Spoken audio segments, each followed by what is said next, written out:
தமிரிக்கா நேயர்களுக்கு எங்கள் அன்பு வணக்கம். தமிரிக்க நேயர்களுக்கு என் இனிய வாழ்த்துக்கள். தமிரிக்கா தொலைக்காட்சிக்கு நெஞ்சார்ந்த நன்றி. வணக்கம். நீங்கள் பார்த்துட்டு இருக்கிறது தமிரிக்கா தொலைக்காட்சி. அமெரிக்கா வாழ் தமிழர்களுக்காகவே தொடங்கப்பட்ட ஒரு தொலைக்காட்சி.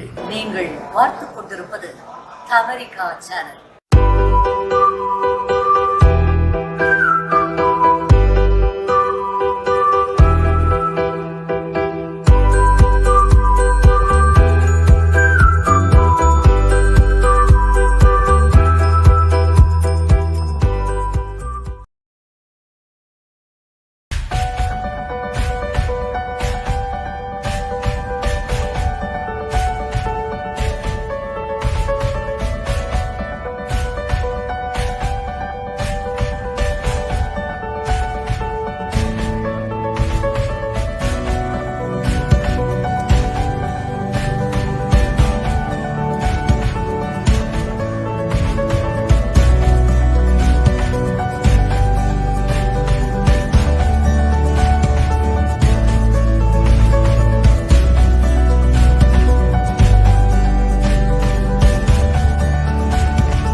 சார் வணக்கம் சார். சங்கராமன் சார் வணக்கம் சார். Welcome sir. நமஸ்காரம். நமஸ்காரம். நல்லா இருக்கீங்களா? நல்லா இருக்கேன் சார். நல்லா இருக்கேன் சார். சந்தோஷமா இருக்கு சார் பார்க்கிறதுக்கு. Very nice. Very happy to meet you also. Yeah, yes sir. Thank you sir. Thank you so much sir. ஐயா சங்கராமன் ஐயா வணக்கம். இளங்கோவன், டெல்டா தொழில்முனை கூட்டமைப்பின் தலைவர் இளங்கோவன். எப்படி இருக்கீங்க? நல்லா இருக்கேன். நல்லா இருக்கேன். சிறப்புங்க ஐயா, உங்களை சந்திப்பதில் மகிழ்ச்சி. நாங்க இன்னைக்கு ஒரு நல்ல ரொம்ப மகிழ்ச்சி. ஆமா, உங்களுடைய ட்ரைனிங் கேட்கறதுக்கு அழகா. ஓகே.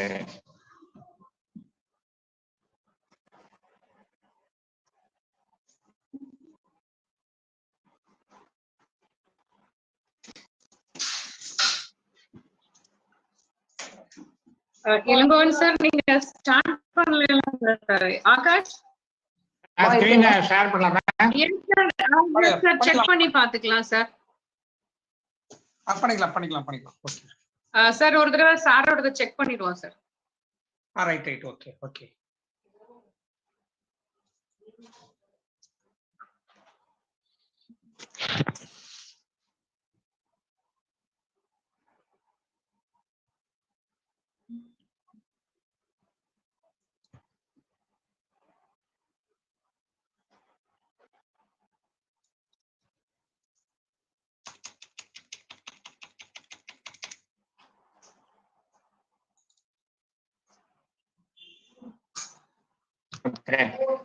இதுல நான் சவுண்ட ஷேர் பண்ணோம் இல்லையா?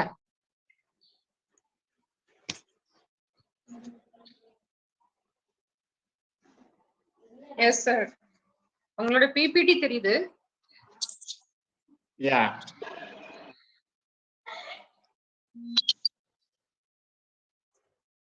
Now I will play.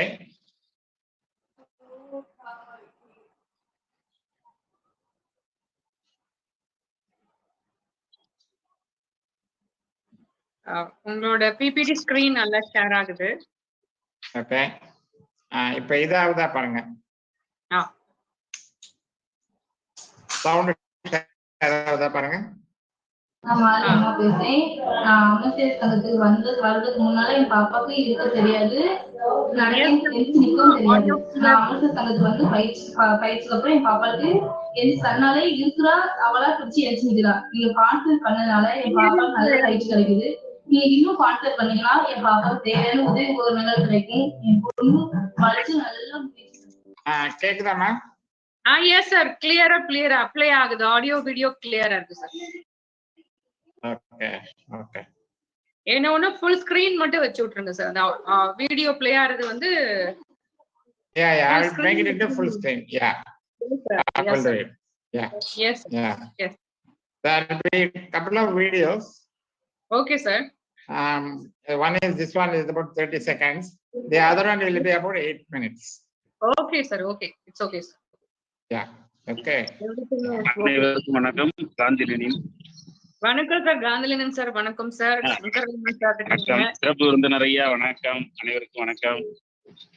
வணக்கம் வணக்கம் வணக்கம். சங்கராமன் சார், காந்திலினன் சார் வந்து நம்மளுடைய தமிரிக்கா டிவி இந்தியாவோட கோஆர்டினேட்டர் சார். அவங்க தான் நம்மளுக்கு இந்த ஒரு 11 days ஃபிக்ஸ் பண்ணி கொடுத்தது sir. Very nice very nice. Yeah Kanthilinan sir, உங்க ஃபேஸ் காட்டிருங்க சார் சாருக்கு.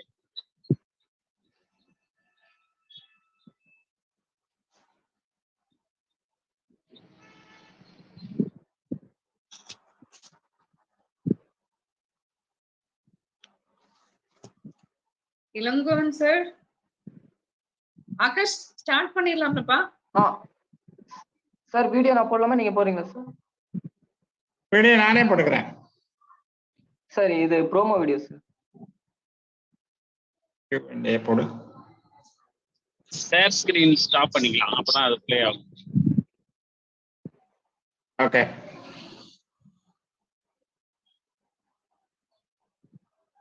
கியூ போடு. And shift பிடிச்சு போடு and simple.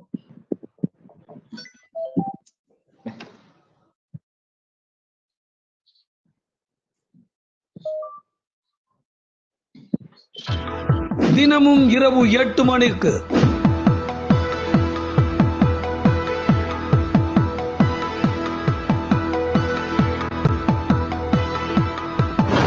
டெல்டா தொழில் முனைவோர்கள் கூட்டமைப்பு வழங்கும் வல்லுநர்களின் வாய்மொழி இணைய வழி கருத்தரங்கம்.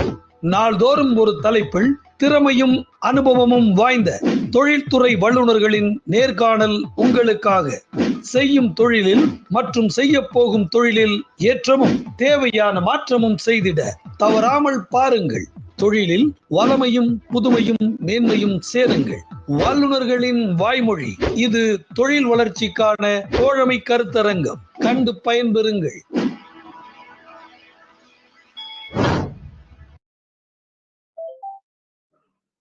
அனைவருக்கும் இனிய வணக்கங்கள்.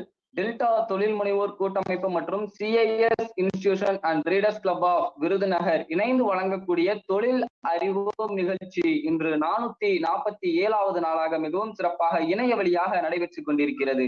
தினந்தோறும் சிறப்பாக நடந்து கொண்டிருக்கும் நம்முடைய கருத்தரங்கில் இன்று ஒரு மிகச்சிறந்த தலைப்போடு இன்றைய கருத்தரங்கானது நடைபெற இருக்கிறது. இக்கருத்தரங்கில் நம்மோடு சிறப்பாக தொழில் துவங்கியவர்கள் புதிய நிலை அடைவதற்காகவும் அல்லது புதிய தொழில் துவங்குவதற்காகவும் அல்லது ஒரு சந்தேகங்கள் இந்த கருத்தரங்கம் மிகவும் கருத்தான கருத்தரங்கமாக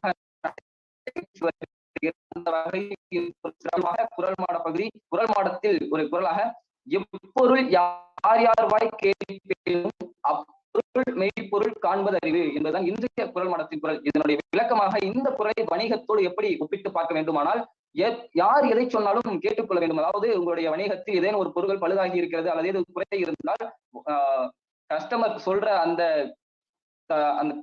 சொல்ற அந்த ஒரு குறைகளுக்கு நம்ம சரி அப்படின்னு சொல்லி பிறகு நாம் அது உண்மையா பொய்யா என்று ஆராய்ந்து பார்த்து விட்டு அவர்களுக்கு சரியான பதிலை கொடுக்க வேண்டும் அப்படிங்கிற இந்த குரலினுடைய ஒரு விளக்கம். மீண்டும் குரலாக எப்பொருள் யார் யார் வாய் கேட்பினும் அட்பொருள் மெய்ப்பொருள் காண்பதறிவு என்பதே குரலின் விளக்கமாக தொடர்ந்து நிகழ்ச்சியின் அடுத்த நிகழ்வாக தலைவர்களின் தலைவுரையாற்றுவதற்காக டெல்டா தொழில் முனைவோர் கூட்டமைப்பின் தலைவர் ரொட்டேரியன் PR இளங்கோவன் ஐயா அவர்களை அன்போடு அழைக்கிறேன்.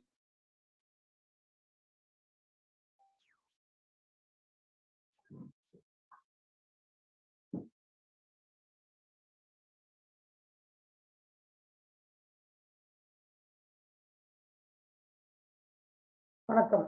அன்னை தமிழுக்கும் இந்த இணையத்தில் நடைபெறும் கருத்தரங்கத்தில் இணைந்திருக்கும் அனைத்து அன்பு உள்ளங்களுக்கும் இனிய வணக்கத்தை நான் தெரிவித்துக் கொண்டு, டெல்டா தொழில்முனைவோர் கூட்டமைப்பு நடத்தும் இணையவழி கருத்தரங்கம் தொழிலறிவும் இன்று 446வது நாள். இந்த நிகழ்வுல நம்மளுடைய வந்துட்டு ஜேசி குடும்பத்தினுடைய நிறுவனராக இருக்கக்கூடிய மரியாதைக்குரிய ஜேசி அமுதா சர்க்குருநாதனுடைய நிறுவனமான CA.S. இன்ஸ்டிடியூட்டும் அவர்கள் வந்துட்டு முன்னிலையில் அவர்கள் நடத்தி கொண்டிருக்கும் ரீடர்ஸ் கிளப் ஆஃப் விருதுநகர் இந்த இரண்டு இயக்கமும் இணைந்து நடத்தக்கூடிய இந்த இணையவழி கருத்தரங்கம் இன்று சிறப்பாக இந்த கருத்தரங்கம் இப்பொழுது துவங்கி இருக்கிறது. அது முதல்ல அந்த நம்முடைய CA.S. இன்ஸ்டிடியூட்டுடைய மேனேஜிங் டைரக்டரும் ரீடர்ஸ் கிளப் ஆஃப் விருதுநகருடைய முன்னணி செயல்பாட்டராக இருக்கக்கூடிய ஜேசி அமுதா சர்க்குருநாதன் அவர்களை இங்கே அன்புடன் நாங்கள் வருக வருக என அந்த அவைக்கு வரவேற்கிறோம். தொடர்ந்து பார்த்தோம்னா இன்னைக்கு ஒரு சிறப்பான கருத்தரங்கம், 2 ஆளுமைகளை இந்த கருத்தரங்கத்தை கொண்டு வந்து ஒரு மிக நம்ம ஆச்சரியப்படக்கூடிய அளவுக்கு அவங்களுடைய செயல்களும் அவங்களுடைய ஆற்றலும் நம்ம வந்து கேள்விப்படும் போது ரொம்ப மகிழ்ச்சியாக இருக்கு, பெருமையாக இருக்கிறது. இப்படி ஒரு நிகழ்ச்சி நடைபெறுவதற்கு நாம பெருமை கொள்ளலாம். ஏன்னா அந்த மாதிரி இன்னைக்கு ஃபேக்கல்ட்டியை பார்த்தோம்னாக்கா திரு chartered accountant Sankara Raman sir ஐயா பாத்தீங்கன்னாக்கா செக்ரட்டரி ஆஃப் அமர் சேவா சங்கம்.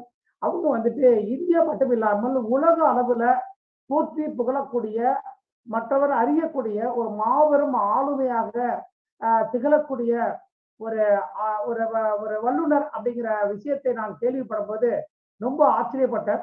அது மட்டும் இல்லாமல் அவர்களுக்கு வந்துட்டு என்னன்னாக்கா அவர்கள் வந்து எல்லோரும் போல இயங்க முடியலன்னா கூட அவங்களுடைய ஆற்றல் எல்லாரையும் திரும்பி அவங்கள பார்க்கக்கூடிய ஒரு மாபெரும் மனிதராக அவங்க இருக்கிறதுல இன்னைக்கு நம்ம பெருமையோடு அவங்க பார்க்கிறோம் வந்துட்டு.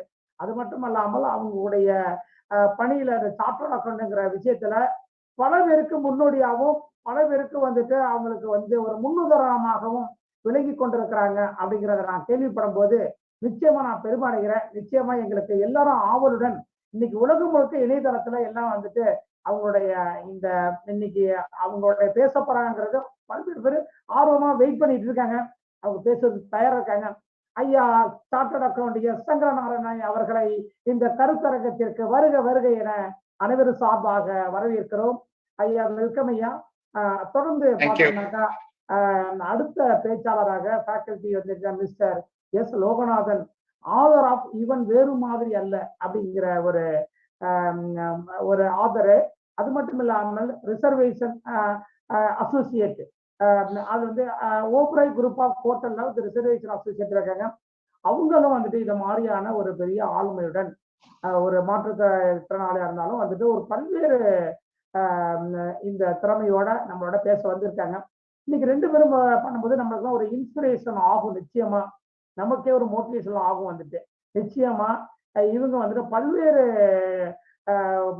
ஒரு தொழில் முனைவோர்களுக்கோ இல்ல வாழ்க்கையில வெற்றி பெற வேண்டும் என்று ஒரு தேர்தல் இருப்பவர்களுக்கோ நிச்சயமாக இவங்க வந்து நம்ம தேர்தலுக்கான ஒரு கலங்கரை விளக்கமாக நிச்சயமாக இருப்பார்கள் அப்படிங்கிற ஒரு நம்பிக்கையோட இந்த 2 சிறப்பு விருந்தினரையும் இந்த மாபெரும் அவைக்கு உலகத்தில் பார்த்து கொண்டிருக்கிற இந்த அவைக்கு வருக வருகை என வரவேற்கிறோம்.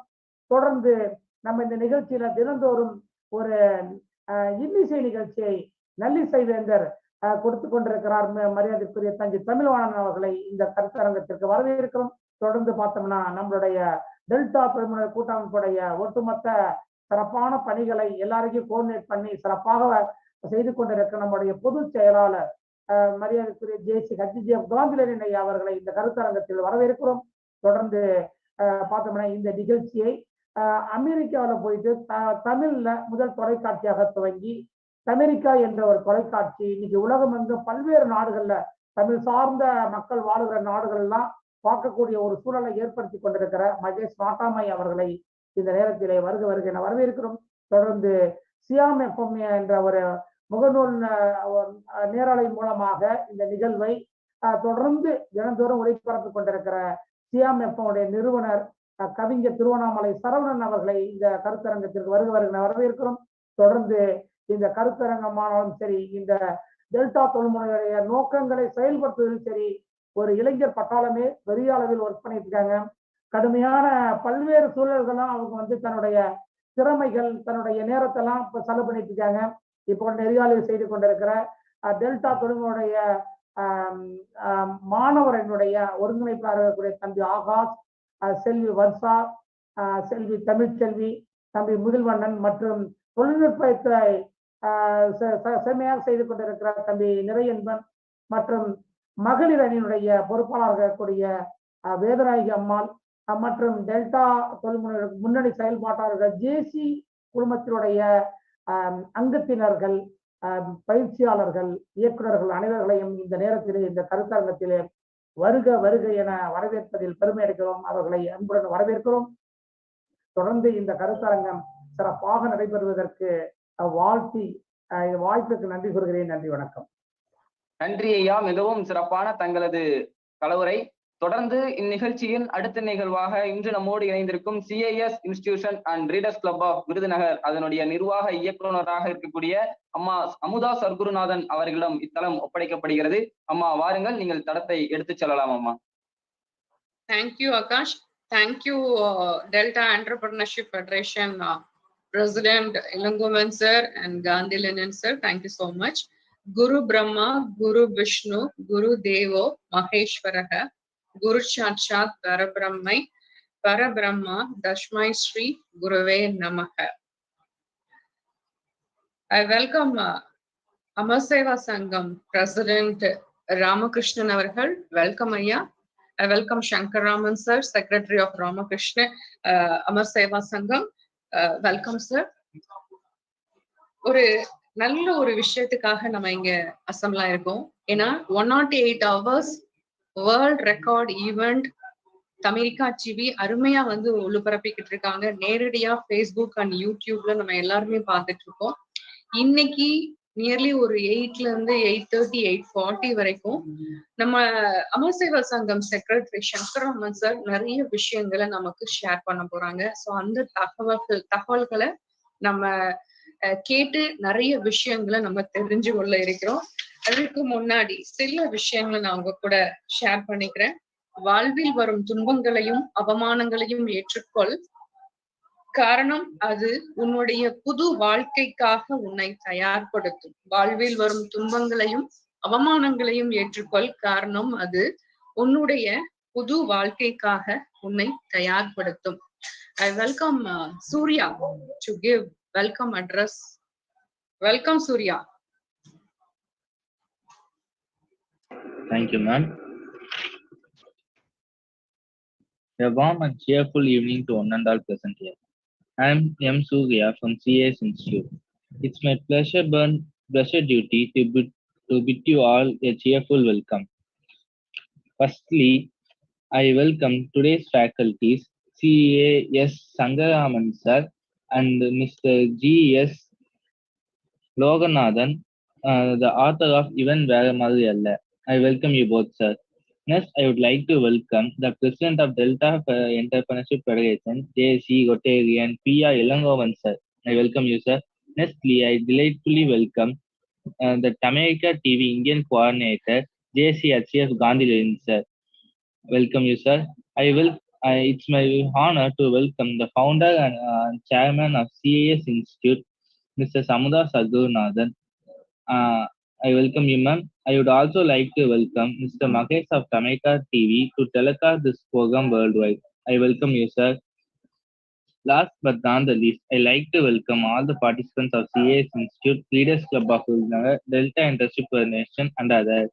I welcome you all. Thank you for this wonderful opportunity. Thank you, ma'am.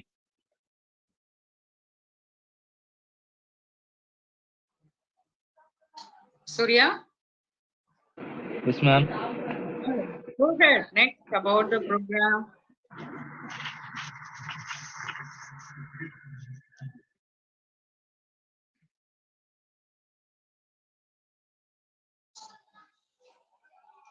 Okay. Ilangovan sir. Ilangovan sir. Yes, sir. Video play பண்ணங்களா? Yes, sir. Introduction of today's speaker, Mr. Shankar Raman, sir. You please play the video. Yeah, okay, 1 minute.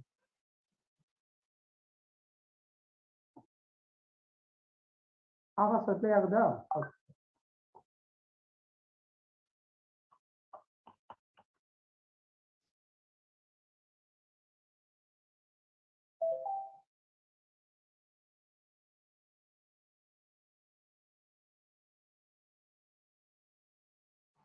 Madam என்னாச்சு?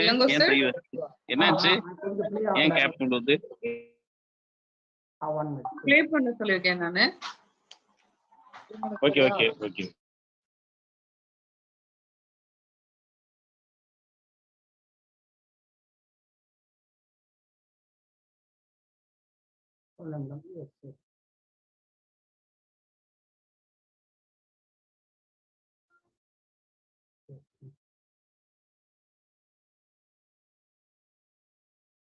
Akash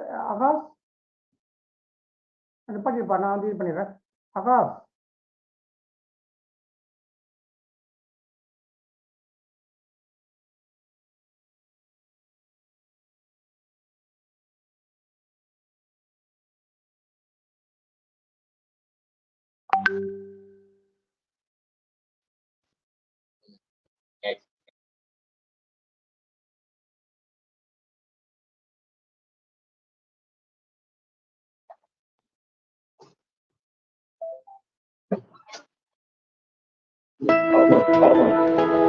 In the foothills of the mountain range of the Western Ghats in southern India lies a small village, Aikodi, which is considered not less than a sanctuary by hundreds. When I was doing my fourth year engineering, I went for naval officer selection, Bangalore, on 10th January, the last day of the interview. While doing obstacles, a part of the interview, I fell down from a tree in a zigzag jump and sustained fracture dislocation of my cervical spine. I understood that I have to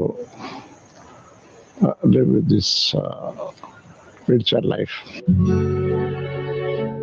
Left quadriplegic for life, Mr. Ramakrishnan was shattered until he met retired Air Marshal Amarjit Singh Chahal, who steered him towards positivity, opening a different chapter of his life.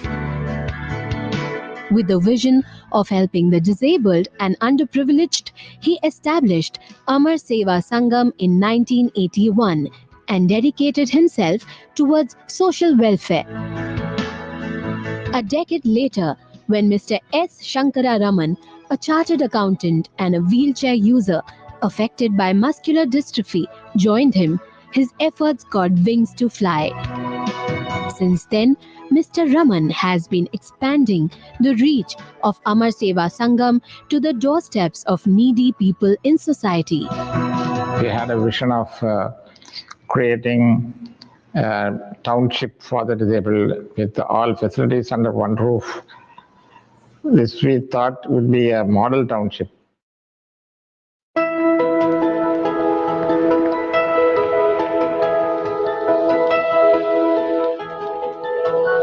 The major initiative of the organization was creating a barrier-free environment through starting a regular inclusive school inside the campus where special children are educated together with normal children.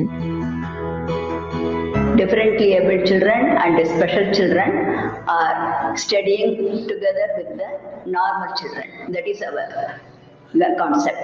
They are having ramps and specially made restrooms are also here. Inside AMAR SEVA SANGAM's elegant entrance, there is a whole new world. With plenty of clean air to breathe, good spring water to drink, lots of homegrown vegetables to eat, and a beautiful flower garden to inspire, not to mention the loving care the children receive. It is no wonder that the disabled children who come in as emaciated, neglected, and spiritless individuals are totally transformed in a matter of months to happy, playful, spirited children who are so self-confident that they are now walking, studying in a school and being taken care of medically and emotionally. There is a huge human resource available in this country in the form of people with differently abled, as they call it, but capable and have the ability to contribute to the society. With this notion, the organization started focusing on skill development and vocational training among the differently abled people of the communities to make them socially as well as economically independent. The main objective of this training and development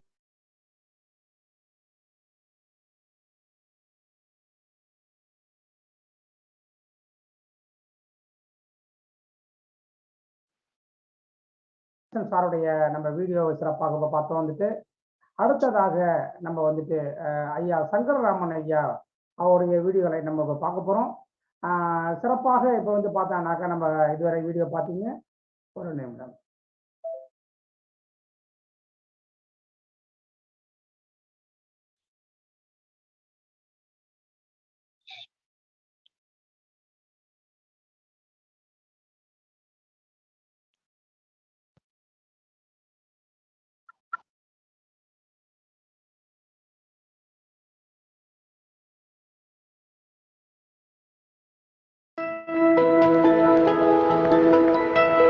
A very basic necessity for people with disabilities is access. Access to public spaces, education, health, services, employment, justice, and much more.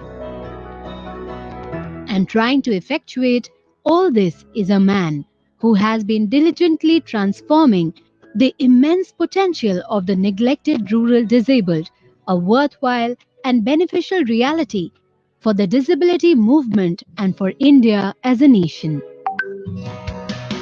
He is a person who is admired for his courage, outstanding achievements, and noble qualities. Meet Mr. S.SANGARA RAMAN, who is one of the pioneers in creating a cross-disability movement in India, encouraging people with different disabilities to work on common and collective solutions. Mr. S.SANGARA RAMAN is equipping India's rural disabled, a large yet neglected segment of the population, with the rehabilitation, organizational, and legal resources to develop significant political capacity and to emerge as a powerful force leading a new phase of India's disability movement. He has seen life way too close at a very young age, making him invulnerable to anything anybody threw at him. I am Sankara Raman. You are seeing me sitting on a wheelchair. If you have any doubts about my capabilities, don't have any such misgivings. I am as capable as anybody else in the world.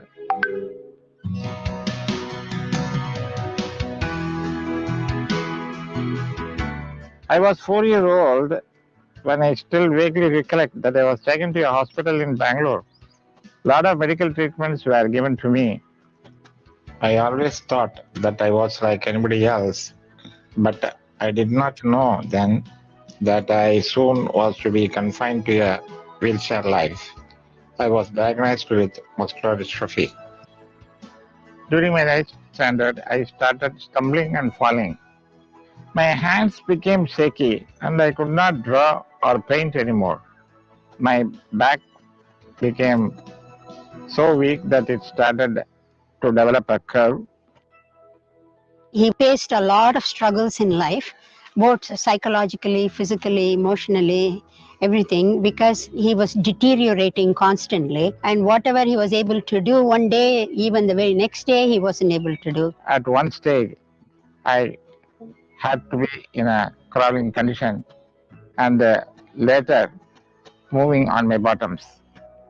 By the age of 15, I was totally paralyzed. the fury of God was unstoppable. That was a big impact on me that made me feel I am not capable of anything.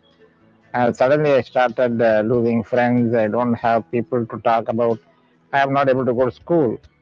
He didn't show much of it outside. He didn't talk about it to us. He didn't reveal any of this. Anytime I asked him, he said, yeah, everything is fine. Everything is fine. I'm coping well. I'm coping well. But we had to read through the lines.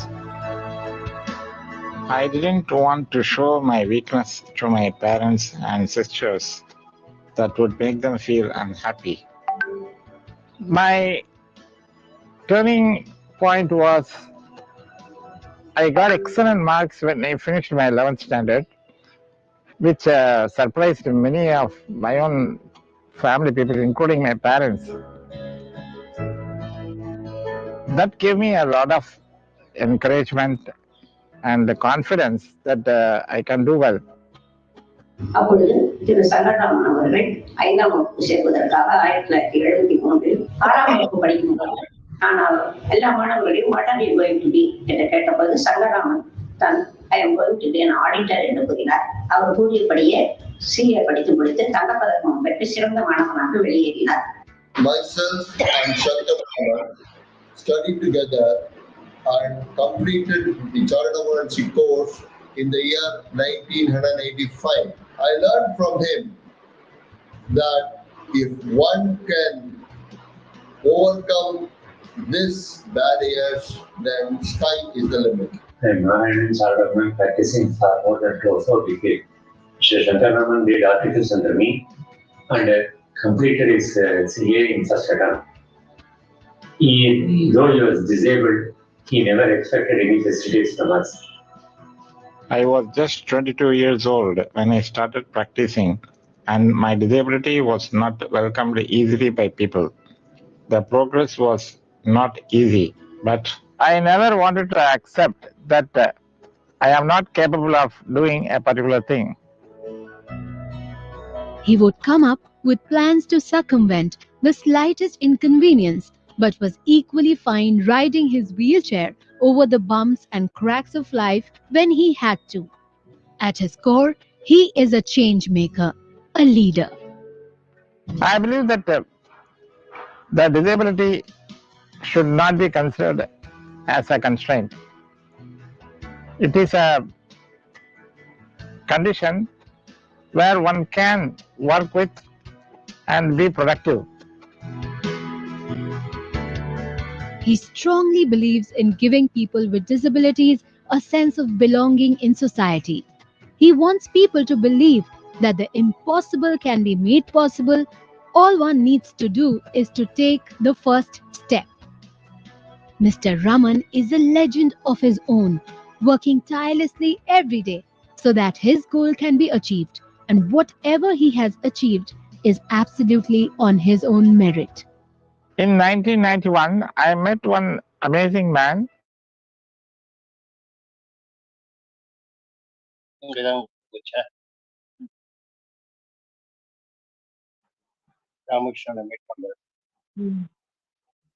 Sir Ilangovan sir இந்த video அப்படியே ஸ்டாப்ல நிக்குது sir.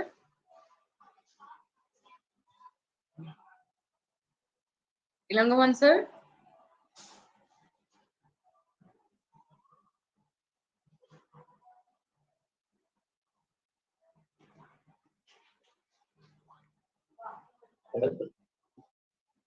Amudha. அப்பா. I am Ramakrishnan Nara Navandan. அப்பா. Sangaraman Ramakrishnan amazing man Nara Navandan. சரிங்க. வணக்கம்ப்பா. Ilangovan sir. Sangaraman. Audio connect ஆகலைங்களா? Yeah. I think there is a break.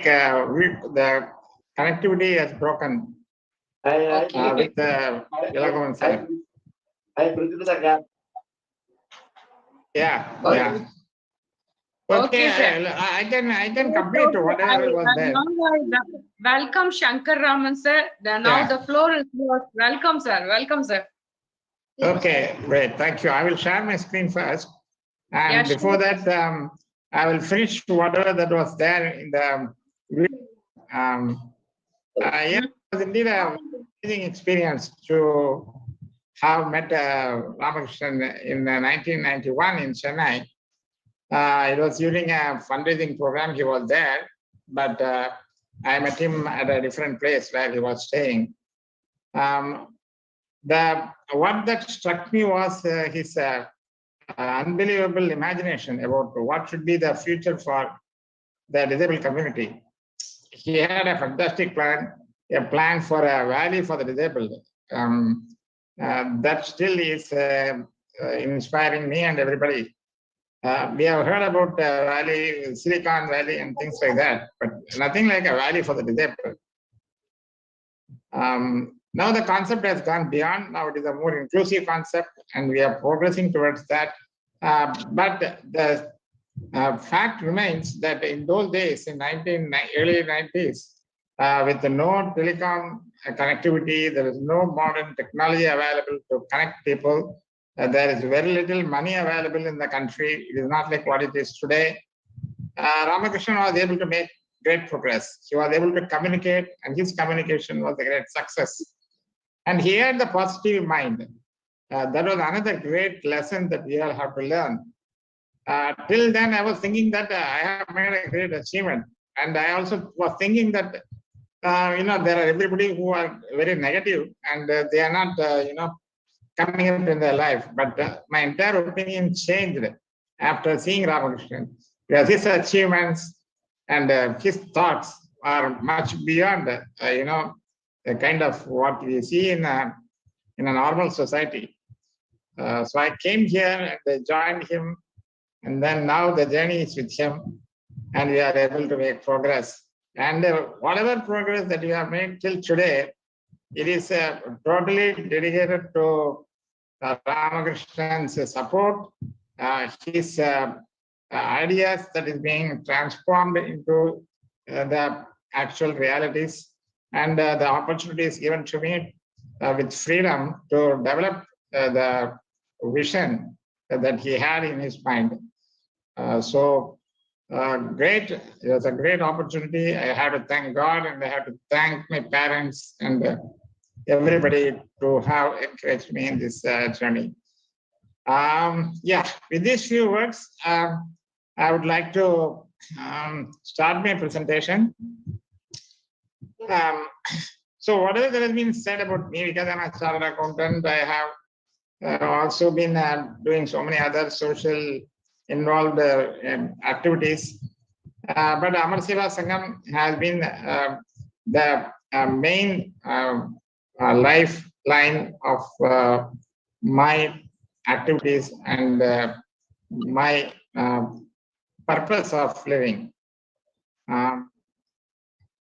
I had the vision of, nobody should be left behind in education. Education is the most strongest point for any vulnerable person. And the person with disabilities, we are all vulnerable. We are susceptible to the various inequalities, various discriminations, and various barriers that come in the way. And if at all, we have to be assertive and be part in the world and be independent, then education is the main tool. Schooling is the first journey in a child's life, journey towards the future. This schooling experience is what has made me, and I am sure that would be making for everybody else, whether disabled or not, to develop their personality and their perceptions towards the world and how they interact and develop the skills of managing their life with the given environment and with the changing environment. So this skill, the life skill, is what is most critical, and that is what the schooling experience gives for a child. I know for myself how much I had to face both positive encouragements and opportunities as a student, as a child in the school, and also the people make fun, people look at you in a different way. The children also, it is all a game, it's all a play, it's all fun, whether it is good or bad, but it is an experience by itself. That's what that makes you understand the realities of the world. So I believe that the schooling is very essential, and no child should be denied of this schooling experience just because they don't have access, they don't have opportunities because of their conditions. Disability is only a term that we use, but it is a misnomer. It is only a very relative term. If one is compared with another, a person may be a disabled person. When one compares Neeraj, the gold medal winner, with another person who is throwing the javelin, perhaps that person is who is not winning the gold is disabled to that extent. So it is a relative term. But the ultimate thing is your ability and your capability that should be the main factor that should be considered.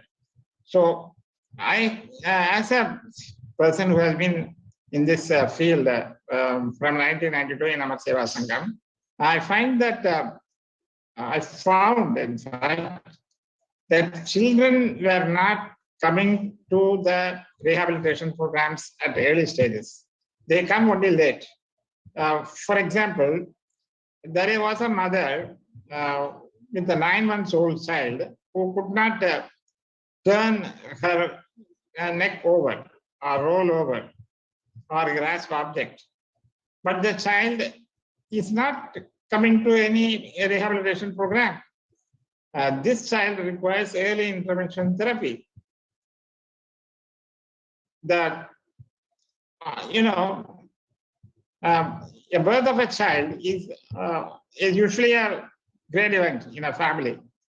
But it is a time of celebration, but then if the child has health problems or it has some learning difficulties, or if the child is not reaching the milestones, then the parents are totally in a confused state of mind.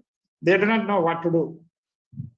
They have the special needs which has to be attended to. But this has to be recognized by the family, and they should know what they should do for this kind of situation that the child is facing, what kind of intervention that the child requires. There are many, services are available, support systems are available, but then they are not accessible to them. That is the reason why they are not able to get the early intervention services on time. That is the reason why they are not taking the early intervention program on time.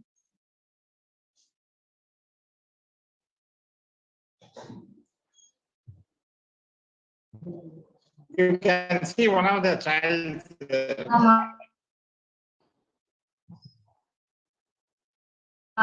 அம்மா பேசுறேன். அமர்சியர் சங்கத்துக்கு வர்றதுக்கு முன்னால என் பாப்பாக்கு இருக்க தெரியாது, நடக்க எந்திரிச்சு நிக்கவும்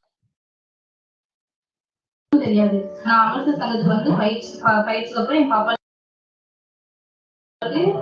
தன்னாலே இருக்கிறா, அவளா பிடிச்சி எழுச்சி நிக்கிறா. நீங்க கான்சென்ட் பண்ணனால என் பாப்பாக்கு நல்ல பயிற்சி கிடைக்குது. நீங்க இன்னும் கான்சென்ட் பண்ணீங்கன்னா என் பாப்பா தேவையான உதவி உபகரணங்கள் கிடைக்கும். என் பொண்ணு படிச்சு நல்ல முயற்சி. Yeah, you could see the mother is telling that she requires sponsorship. She was talking more about sponsorship because she knows that the facility is. Programs on All India Radio about the challenged persons, their rights, their achievements motivated a man to start an organization named AMAR SEVA SANGAM.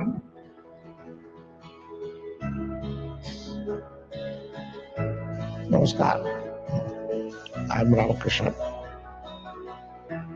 I hail from Aikudi near the famous Kuttara I will Falls. continue with the presentation now. That Okay, video sir. you can see later. Sir, Yeah. sir, Yeah. we Shall I need continue with the presentation? information, Tamil and English, sir. Both language we need, sir. Oh, okay. இப்ப பாத்தீங்கன்னா மாற்றுத்திறனாளிகளுக்கு குழந்தைகளுக்கு வந்து rehabilitation கிடைக்கணும்னா அவங்களுக்கு வந்து மேஜரா இருக்கிற ப்ராப்ளம்ஸ் தெரபிஸ்ட் இல்ல, there is no lack of therapist. Then communities எல்லாம் வந்து ரிமோட்டா இருக்காங்க, ரொம்ப டிஸ்டன்ட் பிளேசஸ்ல இருக்காங்க.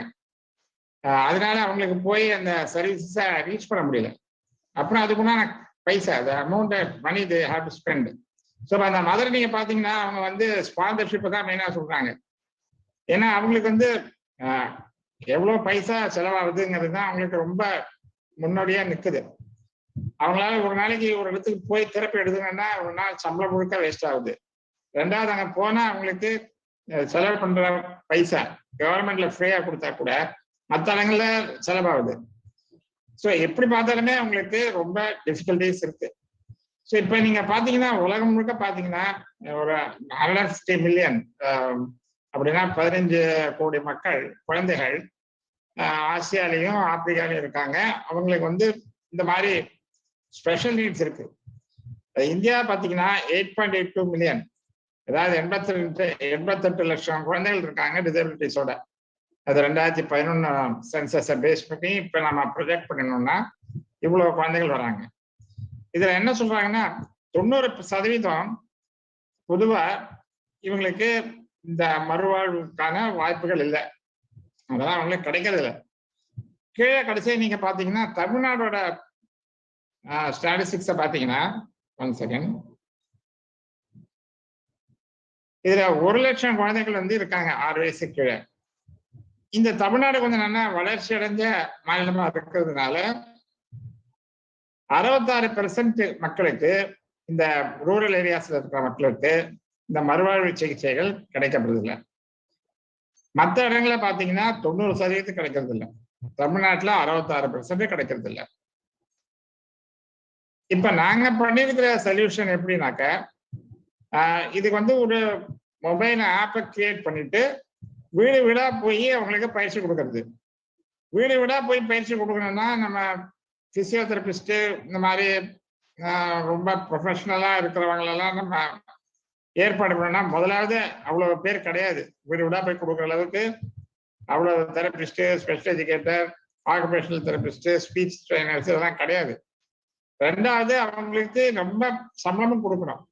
ஸோ அதனால நம்ம கம்யூனிட்டி ரீஹாப் ஒர்க்கர்ன்னு ஒன்று தயார் பண்ணி அவங்களுக்கு ட்ரைனிங் கொடுத்துட்டு அவங்கள வந்து இந்த டெக்னாலஜி மூலமா அவங்க கையில ஒரு ஸ்மார்ட் போன் எடுத்துக்கிட்டு போனாங்கன்னா அந்தந்த குழந்தைக்கு உண்டான பயிற்சி முறைகள் முழுக்க அந்த ஸ்பெஷலிஸ்ட் வந்து அதுல செட் பண்ணி வச்சிருப்பாங்க. அதுல அந்த ஆப்ஷன்ஸை செலக்ட் பண்ணிட்டு அந்த குழந்தைக்கு வேணுங்கிற தெரப்பியை அவங்க கொடுக்கணும். இது எப்படி கொடுக்கணுங்கிறதுக்கு அவங்களுக்கு ஏற்கனவே ட்ரைனிங் இருக்கிறதுனால அவங்களால அதை ஈஸியா கொடுக்க முடியும். இவங்க அந்த மாதிரி கொடுக்கும் பொழுது என்ன பண்ணுவாங்கன்னா பேரண்ட்ஸுக்கும் சேர்த்து ட்ரைனிங் கொடுத்துருவாங்க. ட்ரைனிங் அதனால என்ன ஆகுதுன்னா இவங்க இல்லாட்டாலும் இந்த பேரண்ட்ஸ் மூலமா இந்த குழந்தைகளுக்கு ட்ரைனிங் டெய்லி கிடைக்கும். ரெண்டாவது இதுல முக்கியமான சமாதானம் என்னன்னாக்க, இந்த மறுவாழ்வு சிகிச்சைகள் வந்து இந்த குழந்தைகளுக்கு வந்து டெய்லி கிடைக்கணும்னா இந்த பெற்றோர்கள் வந்து இதுக்காக தனியா நேரம் ஒதுக்கணுங்கிற அவசியம் கிடையாது. இதோடைய திட்டமே எப்படின்னா, this is a family centred approach அப்படின்னு இதுக்கு பேரு. இது ரொம்ப முக்கியமான அப்ரோச். ரீசெண்டா ரொம்ப பிரபலமா உலகம் முழுக்க இதை எல்லாரும் ஃபாலோ பண்ண ஆரம்பிச்சிருக்காங்க. நம்ம இப்ப ஆரம்பிச்சிருக்கோம். இதுல எப்படின்னாக்க குழந்தைகளுடைய தினசரி வாழ்க்கை முறைகள், the daily routines of the child is a part of the rehabilitation, becomes a part of the daily routines of the child. இந்த குழந்தைகள் செய்யற வேலைகள் அன்னன்னைக்கே அவங்க விளையாடுறது, எழுந்துக்கிறது, பல் தேய்க்கிறது, இது மாதிரி என்னென்ன சின்ன சின்ன வேலைகள்லாம் அதெல்லாம் செய்ய முடியுதோ அது எல்லாமே இந்த பயிற்சியும் சேர்ந்து உள்ளடங்கிடும். அதனால இதுக்கு நின்று தனி அவங்க பயிற்சி கொடுக்கணுங்கிற அவசியம் இல்லாம அவங்க ஓரளவுக்கு அவங்கள கொண்டு வர முடியும். ரெண்டாவது கொஞ்ச நேரம் பெற்றோர்கள் வந்து அந்த குழந்தைக்கு ஒரு சிறப்பான பயிற்சிகள், பர்டிகுலர்லி இந்த ஸ்பீச் ட்ரைனிங்ல நம்ம பெற்றோர்கள் வந்து குழந்தைங்களோட கூட இருந்து பேசணும். பேச பேச குழந்தைங்களுக்கு ஸ்பீச் ட்ரைனிங் ஆட்டோமேட்டிக்கா வரும். இதெல்லாம் நம்ம பயிற்சியாளர்கள் வந்து பெற்றோர்களுக்கு கொடுப்பாங்க. வாரத்துக்கு ஒரு முறை இந்த கம்யூனிட்டி ஒர்க்கர்ஸ் இந்த வீடுகளுக்கு போய் இதெல்லாம் அவங்களுக்கு சரியான முறையில் அவங்களுக்கு வழிகாட்டி அவங்களுக்கு ட்ரெயின் பண்ணுவாங்க. அவங்க கூட இந்த ஸ்பெஷலிஸ்ட் ஒருத்தர் கூட போவாங்க. அதனால என்ன ஆகுதுன்னா, ஸ்பெஷலிஸ்ட் வந்து ரொம்ப கிடைக்க அரிதான பீப்புள், அவங்களுக்கான செலவும் ஜாஸ்தி. ஆனா அவங்களுடைய சர்வீஸ் வந்து ஒரு ஸ்பெஷலிஸ்ட் சர்வீஸ் 100 குழந்தைகளுக்கு கிடைக்கிற மாதிரி இது ஆகுது. அப்ப என்ன ஆகுதுன்னா, அந்த ஸ்பெஷலிஸ்டோட செலவு ரொம்ப ஒரு குழந்தைய பார்த்து கனெக்ட் பண்ணோம்னா ரொம்ப குறைவாகுது. அதே மாதிரி இந்த கம்யூனிட்டி ரிஹாபோட ஒர்க்கருடைய செலவும் குழந்தைகளுக்கு பிரிஞ்சு போகுது. ஒரு 20 குழந்தைகள் 25 குழந்தைகளுக்கு ஒரு ஒர்க்கர் கனெக்ட் பண்ணும்பொழுது அவங்களுடைய சம்பளமும் கம்மி, அதனுடைய செலவும் இதனால பிரிஞ்சு போகுது. இதுல என்ன முக்கியமான விளைவுன்னா, இது குவாலிட்டியா சர்வீஸ் கிடைக்குது, ரெகுலரா சர்வீஸ் கிடைக்குது, காஸ்ட் ரொம்ப கம்மியாகவும் இது கிடைக்குது. இதை வந்து நம்ம ரெகுலரா மானிட்டர் பண்றோம் ஜிபிஎஸ் மூலமா. அதனால லைவா பார்க்க முடியுது என்ன நடக்குதுன்னு, யார் யார் எந்தெந்த ஃபீல்ட்ல இருக்காங்க, எந்த குழந்தைக்கு என்ன பயிற்சி நடக்குது, நம்ம பிளான் பண்ணினபடி அது அன்னைக்கு வந்திருக்கா, அது நடக்கலையா, எல்லாமே நம்ம மானிட்டர் பண்ண முடியுது. இப்படி நீங்க பாத்தீங்கன்னாக்க மொத்தம் 37 பிளாக் இது வரைக்கும் நம்ம தமிழ்நாட்டில் கவர் பண்ணிட்டு இருக்கோம். இது 2015 இருந்து ஆரம்பிச்ச ப்ரோக்ராம். 65,000க்கும் மேற்பட்ட குழந்தைகளை நம்ம வந்து இதோட ஸ்கிரீன் பண்ணி அவங்க மாற்றுத்திறனாளி குழந்தைகளா, அவங்களுக்கு டெவலப்மெண்ட் டிலே இருக்கா இல்லையா அப்படிங்கிறது நம்ம பார்த்துருக்கோம். 3,422 குழந்தைகள், 3,422 சில்ட்ரன், அவங்களுக்கு வந்து நம்ம ஆக்சுவல் சர்வீஸ் போய் டெலிவரி ஆயிருக்கு. அதுல மோர் தென் 5,000 பீப்புள் அவங்களுக்கு ட்ரெயின் பண்ணிருக்கோம். இதெல்லாம் இது வரைக்கும் நம்ம அச்சீவ் பண்ணது. இதோடைய விளைவுகள், அவுட்கம் ஆஃப் திஸ் ப்ரோக்ராம் அப்படின்னு பாத்தீங்கன்னா, ஃபேமிலி எம்பவர்மெண்ட், ஃபேமிலியோட அதிகாரம் அது வந்து 73% கூடியிருக்கு. ஃபேமிலியோட அதிகாரம் அப்படின்னா என்ன? What is family empowerment? Family empowerment means how much they are freed from that burden of the managing the child. ஒரு குழந்தைக்கு வந்து அது அந்த குழந்தைக்கு அவங்க அதனால அவங்களுக்கு ஏற்படக்கூடிய பொருளாதார விளைவுகள்ல இருந்து எவ்வளவு தூரம் அவங்களுக்கு பாதிப்பு குறைஞ்சிருக்கு அப்படிங்கிறத கனெக்ட் பண்ணியிருக்கோம். இப்போ ஒரு ஒரு பெற்றோர் வந்து ஒரு இடத்துக்கு சிகிச்சைக்காக போறாங்கன்னா அதுக்கு எவ்வளவு தூரம் எவ்வளவு மணி நேரம் அவங்க செலவு பண்றாங்க, அந்த அவ்வளவு மணி நேரம் வந்து சேவ் ஆகுது. ஒரு நாள் கண்டிப்பா போயிடும் அவங்களுக்கு. காலைல போனோம்னா சாயங்காலம் தான் வர முடியும். அப்ப அந்த ஒரு நாளுக்கான சம்பளம் அவங்களுக்கு போகுது. அது எவ்வளவு அவங்களுக்கு சேவா இருக்கு. ரெண்டாவது, இவங்க சமுதாயத்துல மற்றவங்களோட இன்ட்ராக்ட் பண்ணும் பொழுது இவங்களுடைய மதிப்பு எந்த அளவுக்கு உயர்ந்திருக்கு, மற்றவங்களுக்கு சமமா இருக்கா. இது நாள் வரைக்கும் என்ன நினைச்சிட்டு இருந்திருக்காங்கன்னா, அவங்க ஒரு தாழ்வு மனப்பான்மையோட இருந்திருக்காங்க. they were with some inferiority complex. அந்த மாதிரி ஒரு சிச்சுவேஷன் மாறிட்டு, இல்ல எங்க குழந்தைகளும் எல்லா குழந்தைகளும் மாதிரிதான், இது பார்க்கறதுக்கோ செய்யறதுக்கோ வேணா கொஞ்சம் வித்தியாசமா இருக்கலாம், ஆனா குழந்தை தான், நாங்க எல்லாரும் போல ஒரு பெற்றோர் தான் அப்படிங்கிற மாதிரி ஒரு சமுதாய கண்ணோட்டத்துல மாற்றங்கள் ஏற்படுறதுனால அவங்களுடைய மதிப்பு மரியாதை சமுதாயத்துல கூடியிருக்கு. இதெல்லாம் வந்து நாங்க ஒரு சர்வே மூலமா நாங்க ஒரு ஸ்கேல் வச்சிருக்கோம். ரெகுலரா அந்த சர்வே ஸ்கேலை வச்சு 6 மாசத்துக்கு ஒரு தடவை நாங்க அதை அளவீடு பண்ணுவோம். அது எப்படி பார்த்தோம்னா 73% இம்ப்ரூவ்மெண்ட் ஆயிருக்கு. இது வந்து நாங்க ஜேர்னல்ஸ்ல எல்லாம் பப்ளிஷ் பண்ணிருக்கோம், இன்டர்நேஷனலி வெல் ரெகக்னைஸ்டு ஜேர்னல்ஸ். அதே மாதிரி கேர் கிவர் ஸ்ட்ரெயின், அவங்களுடைய பர்டன் எவ்வளவு குறைஞ்சிருக்கு, அவங்களுடைய பிசிக்கல் பர்டன் எவ்வளவு குறைஞ்சிருக்கு, மென்டல் ஸ்ட்ரெயின் மென்டல் ஸ்ட்ரெஸ் எவ்வளவு குறைஞ்சிருக்கு, இதெல்லாம் கனெக்ட் பண்ணிருக்கோம். 95% ப்ரோக்ராம் என்கேஜ்மெண்ட். 95% ப்ரோக்ராம் என்கேஜ்மெண்ட் அப்படின்னாக்க ஒரு குழந்தைக்கும் ஒரு பெற்றோருக்கும் இடையே உள்ள என்கேஜ்மெண்ட், பரிமாற்றங்கள். ஒரு குழந்தை, எல்லா குழந்தையுமே என்னன்னா அந்த குழந்தை வந்து தனக்கு வேணுங்கிறத எவ்வளவு விஷயங்களை கம்யூனிகேட் பண்ணும். அதை வந்து பெற்றோர்கள் நம்ம எல்லாம் என்ன பண்றோம்னா அதை புரிஞ்சுக்கிட்டே உடனே ரெஸ்பாண்ட் பண்றோம். பட் ஆனா ஒரு மாற்றுத்திறன் மாதிரி டெவலப்மெண்ட் டிலே ஆன குழந்தைக்கு அது பண்ண முடியறது இல்லை. அதுக்கு தெரிஞ்ச மாதிரி அது பண்ணுது, ஆனா நம்மளுக்கு அது புரியறது இல்லை. அப்ப நம்ம வேற மாதிரி ரியாக்ட் பண்றோம். அதனால அந்த குழந்தைக்கான ரிட்டர்ன் கிடைக்கிறது இல்லை. அதாவது சர்வ் அண்ட் ரிட்டர்ன்ங்கிற மாதிரி ஒரு டென்னிஸ்ல சர்வ் பண்றாங்க, எதிராளி வந்து ரிட்டர்ன் பண்றாங்க. அந்த மாதிரி குழந்தை சர்வ் பண்ணுது, ஆனா நம்மளால ரிட்டர்ன் செய்ய முடியல. அந்த ப்ராப்ளம் இல்லாம 95% of the parents and child engagement level has improved. இது என்னன்னா, இது வந்து சைல்டோட மைண்ட்ல உள்ள இந்த நியூரான்ஸோட development is developing in a very very big way and very very positive way. இதோட இம்பாக்ட் தான் குழந்தைகளுடைய பிசிக்கல் அபிலிட்டிஸ்லயும் குழந்தைகளுடைய பிஹேவியரல் பேட்டர்ன்லயும் நம்மளுக்கு பின்னாடி தெரிய போக அதுபடி பார்க்க போகும்போது தான் 85% இம்ப்ரூவ்மெண்ட் இன் ஸ்கூல் என்ரோல்மெண்ட் நாங்க பார்த்துருக்கோம். 85% இன்க்ரீஸ் நம்ம இதனாலலாம் கிடைக்குதுன்னு பார்க்கும்போது this program was very well considered even by the state government of Tamil Nadu and also by the central government, and everyone is now thinking about and having plans to develop early intervention program for the community.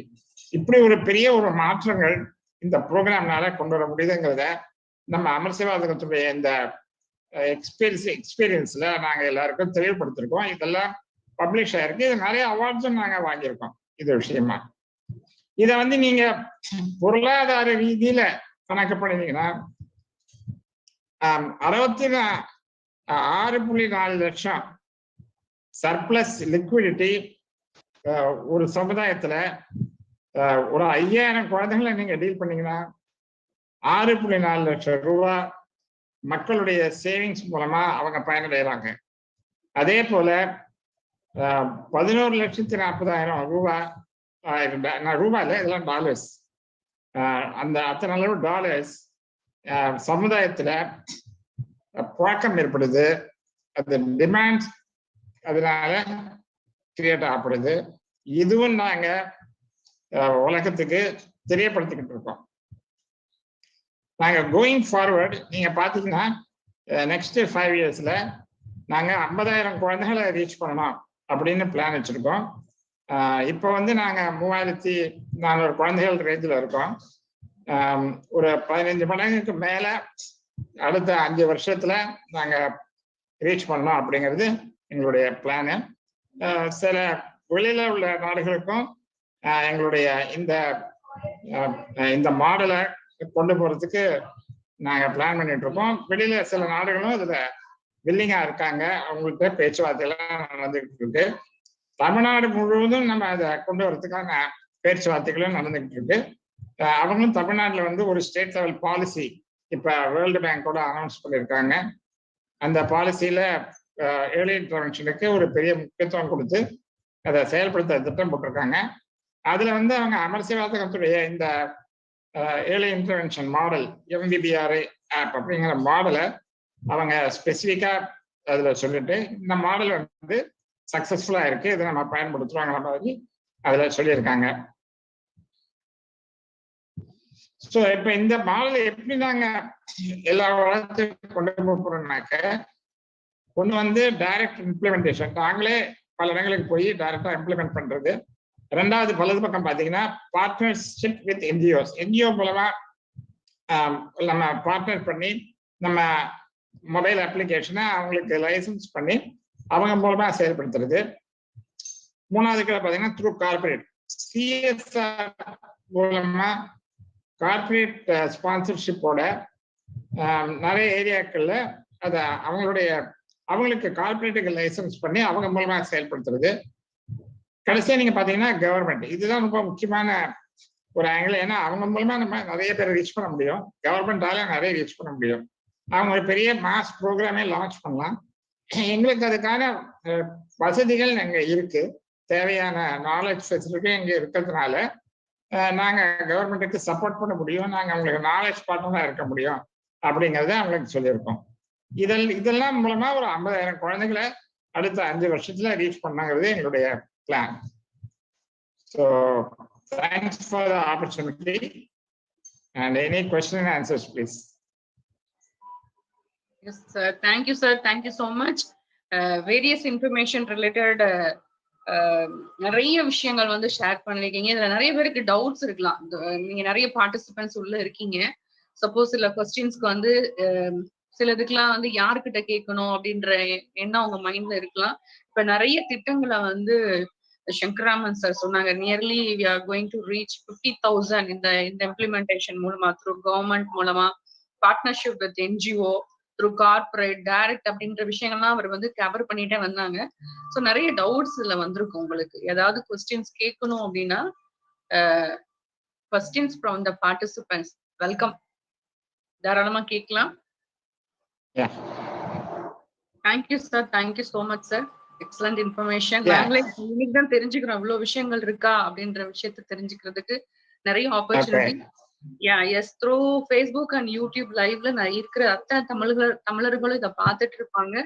But இப்ப இங்க நம்ம தளத்துல இருக்கிற உங்க questions கேட்டீங்கன்னா, நீங்க கேட்கிற questions நிறைய பேருக்கு ஒரு இன்ஃபர்மேஷனை கொண்டு போய் சேர்க்கக்கூடியதா இருக்கும். I welcome participants. You may ask any question from Shankaraman sir.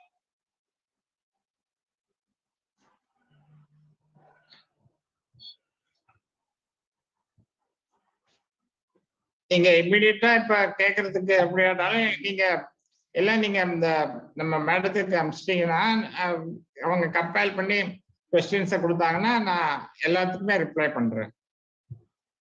Sure sir, sure. This is also nice idea. Maybe இது வந்து கொஞ்சம் heavy subject-ஆ இருக்கும். Maybe it is a heavy subject. They may not be able to raise a question immediately. Yes sir, yes. But excellent information sir. So நானே வந்து நிறைய notes எடுத்து வச்சிருக்கேன். So இதுல வந்து இவ்வளவு விஷயங்கள் நீங்க வந்து த்ரூ அமர் சேவா சங்கம் மூலமா பண்ணிட்டு இருக்கீங்க அப்படின்ற விஷயம் இன்னைக்கு எனக்கு தெரிய வந்தது. Thank you so much sir. Suppose questions வந்து அவங்க ரைஸ் பண்ணி என்னை நோக்கி வர்றாங்க அப்படின்னா கண்டிப்பா நான் அதை கம்பைல் பண்ணி உங்களுக்கு நான் அனுப்புறதுக்கு அதுக்குரிய ஏற்பாடு பண்றேன். Thank you so much. ஸோ இன்னும் பார்ட்டிசிபென்ட்ஸ்க்கு நாங்க டைம் கொடுத்துருந்தோம். சப்போஸ் நீங்க கொஸ்டின் கேட்கறதுக்கு தயக்கமா இருந்தா உங்களோட சாட் பாக்ஸ்குள்ள கூட நீங்க போகணும். ஸோ அதை நான் பார்த்துட்டா கூட நான் கொஸ்டின்ஸ் கேட்கிறேன். Next, I welcome Amrita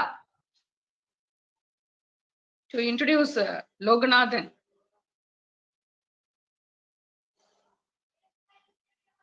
Amrita. Thank you, ma'am. Yes. A fabulous evening to one and all present here. I'm Amrita from CA.S. Institution. Today, I'm here to introduce Mr. G.S.Loganathan, the author of Even VIRUDUNAGAR. Practice makes a man perfect, whereas experience modules a man perfect, in which he has 9 years of experience in food and hospitality. He also has some notable skills like strategic and tactical planning, revenue generation, team building, and leadership, health and safety. As Nelson Mandela says, education is the greatest weapon which can change the whole world. He was also germinated with a good education. He graduated his Master of Tourism Management in Madurai Commerce University between 2012 and 2015. In addition to it, Diploma in Hotel Management and Catering Technology from State Institution of Hotel Management and Catering Technology, Trichy in 2002 to 2003. As our achievements are spoken even often, we reach our gravy. He has staked his own path of achievements like Kudos Award. He is also an author of a book namely Even VIRUDUNAGAR. Besides, he is a certificated first aid and firefighter and certificated departmental trainer and vocational trainer. A man of great honor, he is also interested in food, travel, reading books and music. It's my immense pleasure to welcome today's speaker, Mr. G.S.Loganathan. The floor is yours, sir. Thank you all. Thank you, Amrita. Excellent introduction. Ilangovan, sir.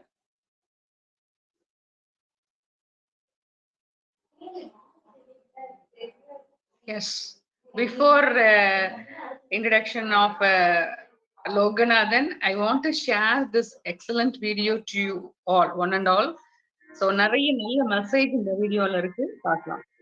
சிங்கங்கள் பின் தொடர்பவை அல்ல, பின் தொடர வைப்பவை. சிங்கங்கள் மரியாதையை கேட்டு பெறுபவை அல்ல, தான் இருக்கும் இடத்திற்கு மரியாதையை தேடி வர வைப்பவை. வெறும் 1 மீட்டர் உயரம் மட்டுமே வளரும் சிங்கங்கள் காட்டின் உயரமான விலங்கு அல்ல. 190 கிலோ எடை கொண்ட சிங்கங்கள் 4000 கிலோ எடை கொண்ட யானையை விட 10 மடங்கு. சிறு மணிக்கு 130 கிலோமீட்டர் வேகத்தில் ஓடும் சிங்கங்கள் வேகமாக பட்டியலேயே கிடையாது. பின்பு எந்த பண்பு சிங்கங்களை காட்டின் ராஜாக்களாக அடையாளப்படுத்துகிறது? எது ஒன்று சிங்கங்களை அரசனாக்கி அழகு பார்க்கிறது? தைரியம், வலிமை என்று பல பண்புகளை கூறினாலும் எல்லாவற்றிற்கும் மேலாக அதனுடைய எண்ண ஓட்டங்கள். சிங்கங்களின் எண்ணங்கள் தனித்துவமானவை. உதாரணம், எதிரே நிற்பது யானையா இருந்தாலும் சரியாக இருந்தாலும் சரி, அதன் மனதில் தோன்றும் முதல் இதோ எனக்கான உணவு வந்துவிட்டது. எதை கண்டும் அச்சம் இல்லை. இந்த எண்ணம் தான், இந்த அச்சமற்ற தன்னம்பிக்கையால் தான் அது ராஜா. அது உற்சாகி இல்லை. மட்டும் இரையை வேட்டையாடும். வேட்டையாடி விட்டு பதுக்கி வைத்து விட்டு பசிக்கும் போது உண்ணாது. அதற்கு தெரியும், பசித்தால் நமக்கு இறை கிடைக்கும், என்னால் முடியும் என்ற தன்னம்பிக்கையால் தான் அது ராஜா. உங்களின் தலைமை பண்பை பிறர் ஏற்றுக்கொள்ள உங்களுக்கு தேவை தன்னம்பிக்கை தானே என்று புத்திசாலித்தனம் அல்ல. தலைமைக்கு மட்டுமல்ல, தனியே நின்றாலும் தவித்து நின்றாலும் உங்களின் கனவுகள் பிறரால் கேலி செய்யப்பட்டு உதாசீனப்படுத்தப்பட்டு ஒதுக்கப்பட்டிருந்தாலும் விமர்சிக்கப்பட்டாலும் நம்பிக்கையோடு சிங்கங்களைப் போல சொந்த பாதையில் செல்லுங்கள். உனக்கு எது பிடிக்கும், எது பிடிக்காது, எது வரும் வராது, எது தேவை தேவையற்றது, எது இன்பத்தை கொடுக்கும், எது வலியையும் கண்ணீரையும் மட்டுமே கொடுக்கும் என்பது உனக்கு மட்டும்தான் தெரியும். அதுபோலவே உன் வலிமையும் தைரியமும் உனக்கு மட்டும்தான் தெரியும். அதனால் எல்லா செயல்களுக்கும் பிறரிடம் கருத்து கேட்க வேண்டியது அவசியமற்ற ஒன்று. நீங்கள் பயணிக்க போகும் பாதையை முடிவு செய்ய வேண்டியது நீங்கள் தான். நன்கு போடுங்கள். சண்டையில் வெற்றி பெற்றால் பிடரிமயிரை பறக்க விட்டுக் கொண்டு அடுத்த இலக்குகளை நோக்கி செல்லப் போவதும் நீங்கள் தான். சண்டையில் தோற்றால் அதே பிடரிமயிரை உலுக்கி ஒட்டிய மண்ணை உதறிவிட்டு மீண்டும் இலக்கை நோக்கி செல்லப் போவதும் சிங்கங்களாகிய நீங்கள் தான். உங்களின் திறமைகளை சற்றும் அறியாமல் அறிவுரை மேல் அறிவுரை மட்டும் கூறிக்கொண்டு கூற தகுதியில்லாத நரிகளும் ஓநாய்களும் அல்ல. அப்படியெல்லாம் நரிகளின் ஊளைகளுக்கும் ஓநாய்களின் ஓலங்களுக்கும் பயந்தால் சிங்கங்களால் நேர்கோட்டில் பயணிக்க முடியுமா? இந்த கணம் நீங்கள் எப்படி வாழ்கின்றீர்கள் என்பதை நினைத்து பாருங்கள். நரிகளையும் ஓநாய்களையும் போலவா அல்லது சிங்கங்களைப் போலவா? வெற்றிகளை பெற நீங்கள் சிங்கங்களாக வாழ வேண்டும். உயர்ந்த கனவுகளை அடைய சிங்கங்களாக வாழ வேண்டும். லட்சியங்களை எட்டி பிடிக்க சிங்கங்களாக வாழ வேண்டும். இந்த பொடியனால் என்ன கிழித்து விட முடியும் என்று கேட்டவர்கள் முன்னிலையில் இதோ இந்த பொடியன் சாதித்து விட்டதை பார் என்று காட்ட சிங்கங்களாக வாழ வேண்டும். உண்மையான சிங்கங்கள் இறைக்காக காத்திருக்கும், பசியோடு இருக்கும். அதுபோல கனவுகளுக்காக காத்திருங்கள், பசியோடு இருங்கள். நேரம் வரும்போது உங்களின் இரையை ஒரே ஒரு அடியில் வீழ்த்துங்கள். சிங்கங்கள் பின் தொடர்பவை அல்ல, பின் தொடர வைப்பவை. சிங்கங்கள் மரியாதையை கேட்டு பெறுபவை அல்ல, தான் இருக்கும் இடத்திற்கு மரியாதையை தேடி வர வைப்பவை. உங்களுக்கும் எனக்கும், கலைஞனுக்கும், உலகின் மிகப்பெரிய பாடகனுக்கும், உலகின் மிகப்பெரிய செல்வந்தனுக்கும், உலகின் மிக வேகமாக ஓடக்கூடிய மனிதனுக்கும் ஒரே விடியல் தான் என்பதை மறந்து விடாதீர்கள். அவர்கள் எப்படி வெற்றி பெற்று விட்டார்கள்? வானத்திலிருந்து வந்தா குதித்து விட்டார்கள்? மீண்டும் பல காரணங்கள் சொல்லலாம். ஆனால் தலையாய காரணமாக இருப்பது தன்னம்பிக்கை. எது வேண்டுமானாலும் உங்களின் தேவைகளாக இருக்கலாம். வாழ்வில் உங்களின் தேவைகளுக்கான வாய்ப்பு ஒரு நாள் நிச்சயமாக வரும். அந்த வாய்ப்பை தவற விட்டு விடாதீர்கள். அந்த வாய்ப்பை பார்க்கும் பொழுது உங்களுக்கு அது இரையாக தான் தெரிய வேண்டுமே தவிர அச்சமாக தெரியக்கூடாது. அந்த வாய்ப்பை நன்கு பயன்படுத்திக் கொள்ளுங்கள். எனது தோழர்களே, தோழிகளே, இறுதியாக ஒன்றை மட்டும் கூறிக்கொள்கின்றேன். சிங்கங்களாகவே இருந்தாலும் வயதாகிவிட்டால், மூப்படைந்து விட்டால், காயமடைந்து விட்டால் என்ன செய்ய முடியும்? தனக்கான உணவு தன் கண் முன்னே செல்வதை வேடிக்கை தான் பார்க்க முடியும். அதுபோல உங்கள் வாழ்க்கையிலும் நடக்க வைத்து விடாதீர்கள். வாய்ப்புகளை உதாசீனப்படுத்தி தட்டி கழித்து விட்டு பின்பு அதை நினைத்து வருந்துவதில் எந்த பயனும் இல்லை. ஆகவே இன்னும் வயதாகி விடவில்லை. உங்களின் வேட்டையை இப்போதே தொடங்குங்கள்.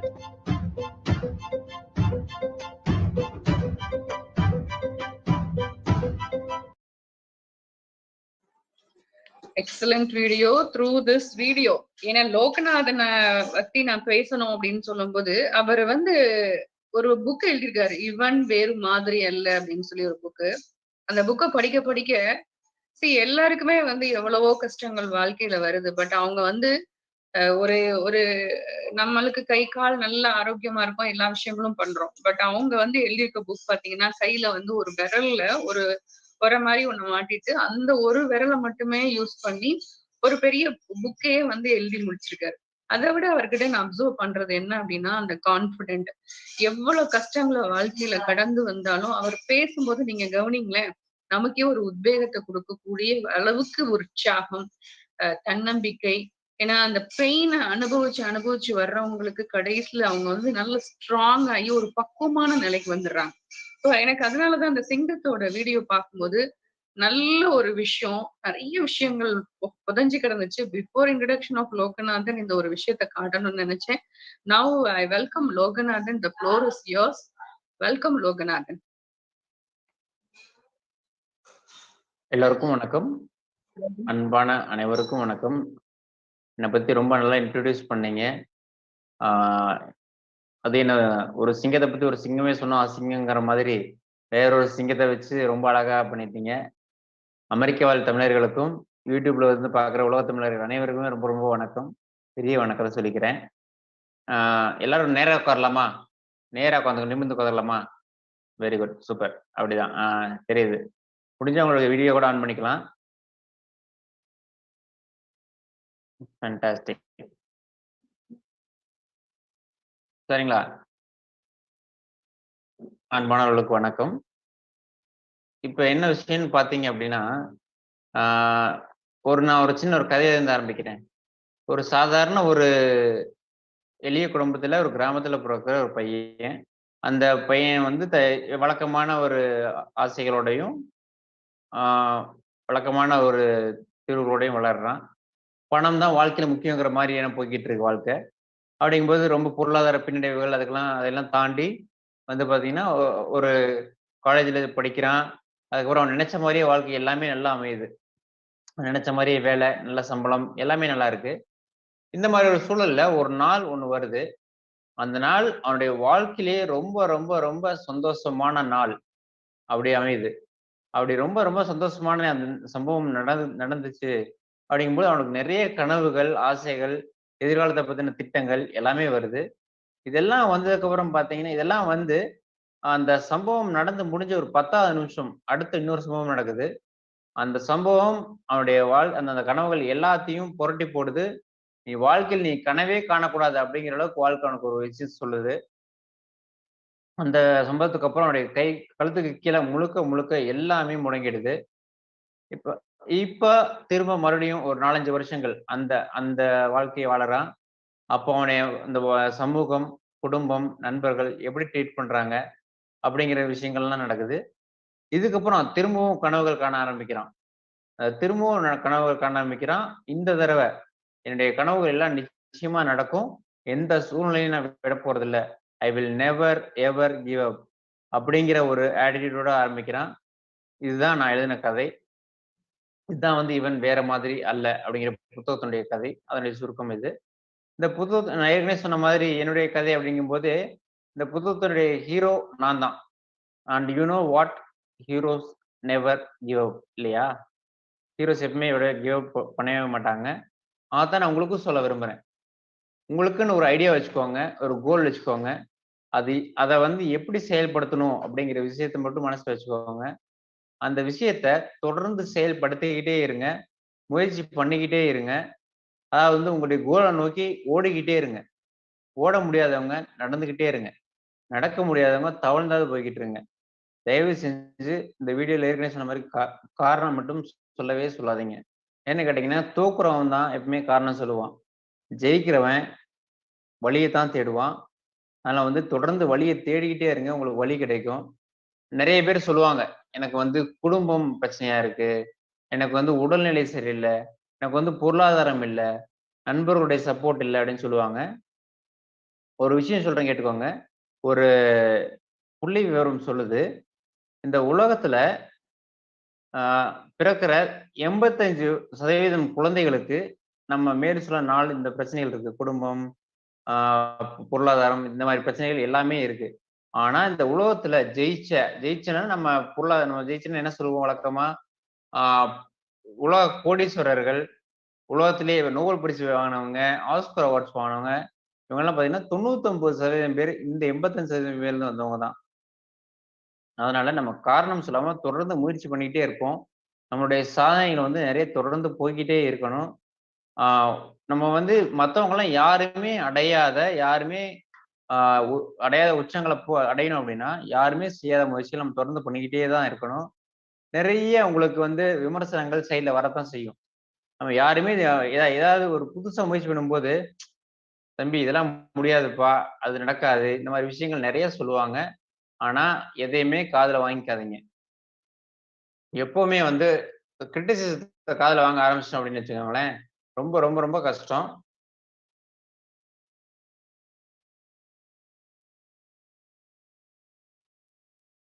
எனக்கு ஸ்கிரீன் ஷேரிங் ஆப்ஷன் வேணும். ஸ்கிரீன் ஷேர் ஆயிட்டு இருக்குப்பா. ஆகுதா? ஓகே ஆகுது.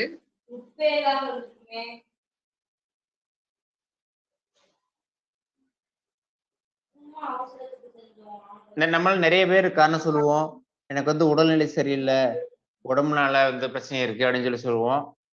வாட் இஸ் ஹெல்த் அப்படின்னு பார்த்தீங்க அப்படின்னா, நம்ம வந்து உங்களுக்கு எல்லாத்துக்குமே ஸ்டீஃபன் ஹாக்கிங் தெரியும் இல்லையா? அவருக்கு அட் தி ஏஜ் ஆஃப் 20 வந்து அவருக்கு வந்து பார்த்தீங்கன்னா, மஸ்குலர் டிஸ்ட்ரோபின்னு சொல்லி டிஸ்கிரைப் பண்றாங்க டாக்டர்ஸ், டயக்னோஸ் பண்றாங்க. அத மட்டும் டயக்னோஸ் பண்ணல. அதுக்கப்புறம் இன்னொரு விஷயம் சொல்றாங்க. என்னன்னு பார்த்தீங்கன்னா, இவர் இன்னும் அதிகபட்சம் 2லிருந்து 3 வருஷம் தான் உயிர் வாழ்வார் அப்படின்னு சொல்லிட்டு. ஆனால் அதுக்கப்புறம் அவர் வந்து 76 வயசு வரைக்கும் இருந்துட்டு தான் போனாரு நம்மகிட்ட. ஏன்னு கேட்டா, அவர் வந்து அவருக்கு பிடிச்ச விஷயமான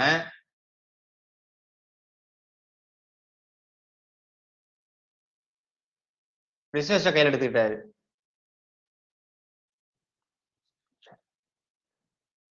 அது இல்லாம அவர் வந்து ஒரு ப்ரொஃபஸரா ஒர்க் பண்ணாரு. அதனால வந்து எப்பவுமே நமக்கு பிடிச்ச விஷயங்கள நம்ம கோல்ஸ செட் பண்ணிட்டு போயிட்டு அவரோட நமக்கு உடல்நிலையில பிரச்சனை இருக்கு இல்லையா? அதனால வந்து நம்ம எப்பவுமே நம்ம பாசிட்டிவா இருக்க நமக்கு அது பாசிட்டிவான விஷயங்கள் நம்ம தொடர்ந்து வந்துகிட்டே இருக்கும்.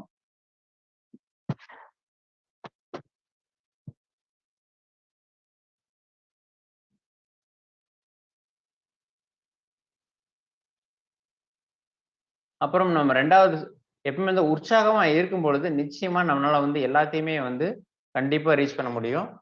அதுக்கு அடுத்தது என்னன்னு பார்த்தீங்கன்னு வச்சுக்கோங்களேன், நம்ம வந்து நிறைய பேர் சொல்லுவோம். குடும்பம் தான் வந்து என்ன ஃபேமிலி வந்து பார்க்க முடியல. ஃபேமிலினால தான் வந்து எனக்கு பிரச்சனைன்னு சொல்லுவாங்க. அதுக்கு ஒரு சின்ன கதை சொல்றேன் கேளுங்க. ஒரு அப்பாவும் பையனும் வந்து ஆ பட்டம் விட்டுட்டு இருக்காங்க. அப்படி பட்டம் விட்டுட்டு இருக்கும் பொழுது, ஆ அந்த பட்டம் நல்லா மேல மேல பறக்குது.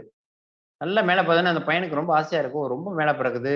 ஆனா நம்ம கயித்த பிடிச்சிட்டு அந்த இது பண்ணிட்டு இருக்கிறதுனால தான் வந்து, அந்த பட்டம் வந்து ஒரு லெவலுக்கு மேல போக முடியல அப்படின்னு நினைக்கிறான். அப்புறம் வந்து பார்த்தீங்கன்னா, அவங்க அப்பாட்ட கேட்கிறான், "அப்பா இந்த கயித்த அறுத்து விட்டுறணும், இன்னும் அந்த பட்டம் உயரமா பறக்கும்ல" அப்படின்னு சொல்லிட்டு. அதுக்கு அவங்க அப்பா சொல்றாரு, அவருக்கு தெரியும். பட்டத்த அவுத்து விட்டா என்ன ஆகும்னு சொல்லிட்டு. "சரிப்பா, கட் பண்ணி விட்டுருப்பா" அப்படின்னு சொல்லி கட் பண்ணி விடுறாங்க.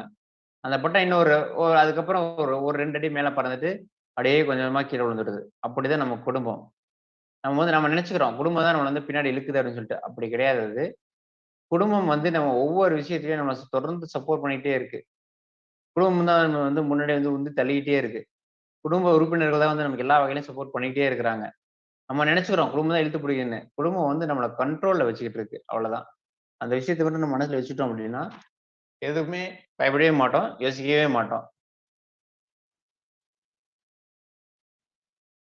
அப்புறம் ஆ வாழ்க்கையில பார்த்தீங்கன்னா, மனுஷங்க 2 டைப் தான். அது ஆ 1 சாதாரண மனிதர்கள். இன்னொன்னு எக்ஸ்ட்ரார்டினரியான மனிதர்கள்.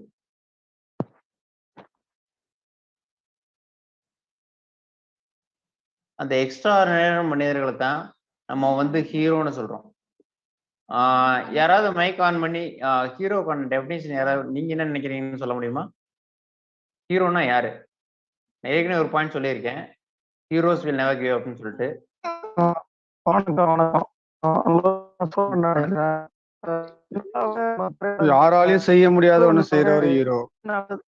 அருமை அருமை அருமை. யாராலையும் செய்ய முடியாதவங்க செய்ய முடிக்கிறவங்க ஹீரோ. ஷார்ட்டா சொல்லுங்க. ஒரு வார்த்தையில சொல்லுங்க. Leader sir. Sir leader. தலைவர் கூட லீடர் இல்ல, அவர் லீடர். Right super. லீடரா இருக்கிறவங்க ஹீரோ. உண்மைதான். லீடர் ஆகிறதுக்கே ஹீரோ ஆகணும்.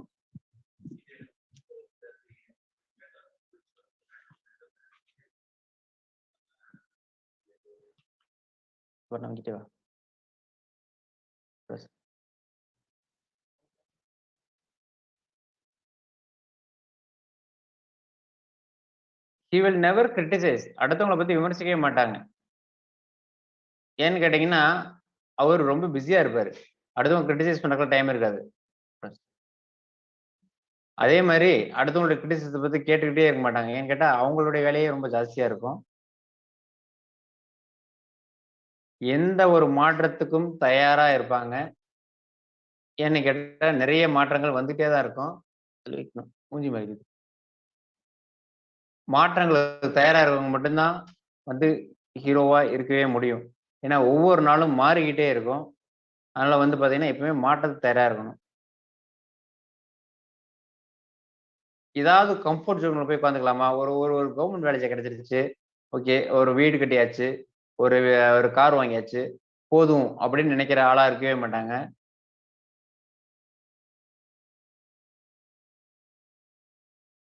வெறுமனே அதாவது என்ஜாய் பண்ணாம இருங்க லைஃப்ல. ஜாய் தேடாம இருங்கன்னு சொல்ல வரல. ஆனா அதை மட்டுமே பார்த்துட்டு இருக்க மாட்டாங்க. எல்லாத்துக்கும் மேல அவங்களே சொந்தமா டிரைவ் பண்ணிக்குவாங்க. என்னன்னு பாத்தீங்கன்னா அவங்களே தன்னைத்தானே இயக்கிக்குவாங்க. வெளியே இருந்து எந்த ஒரு ஃபோர்ஸும் அவங்களுக்கு எந்த ஒரு தனி மோட்டிவேஷனும் தேவைப்படாது. அவங்களே அவங்க இயக்குவாங்க. இதுக்கு எல்லாம் காரணம் என்னன்னு பாத்தீங்க அப்படின்னா அவங்கள லவ் பண்ணுவாங்க. அதுதான் எல்லாத்தோட ரொம்ப ரொம்ப முக்கியமான காரணம். என்னைக்கு நீங்க உங்களை காதலிக்க ஆரம்பிக்கிறீங்களோ, உங்க மேல நீங்க அன்பு செலுத்த ஆரம்பிக்கிறீங்களோ, உங்களை நீங்க விரும்பி ஆரம்பிக்கிறீங்களோ, உங்களை நீங்க இப்படியே எப்படி இருக்கிறீங்களோ அப்படியே ஏத்துக்க ஆரம்பிக்கிறீங்களோ, அப்பதான் இந்த எல்லா விஷயமும் நடக்கும். இதுதான் ஃபர்ஸ்ட் பாயிண்ட். இது நடந்துருச்சு அப்படின்னா மத்த எல்லா பாயிண்ட்டும் கொஞ்சம் கொஞ்சமா நடக்க ஆரம்பிச்சிடும். ஸ்கிரீன்ல தெரியுது, யாருன்னு தெரியுதுங்களா? அது கொஞ்சம் ஸ்கிரீன் இது பண்ணும்பொழுது அது பாரதி. பாரதி என்ன சொல்லியிருக்காருன்னு பாத்தீங்க அப்படின்னா,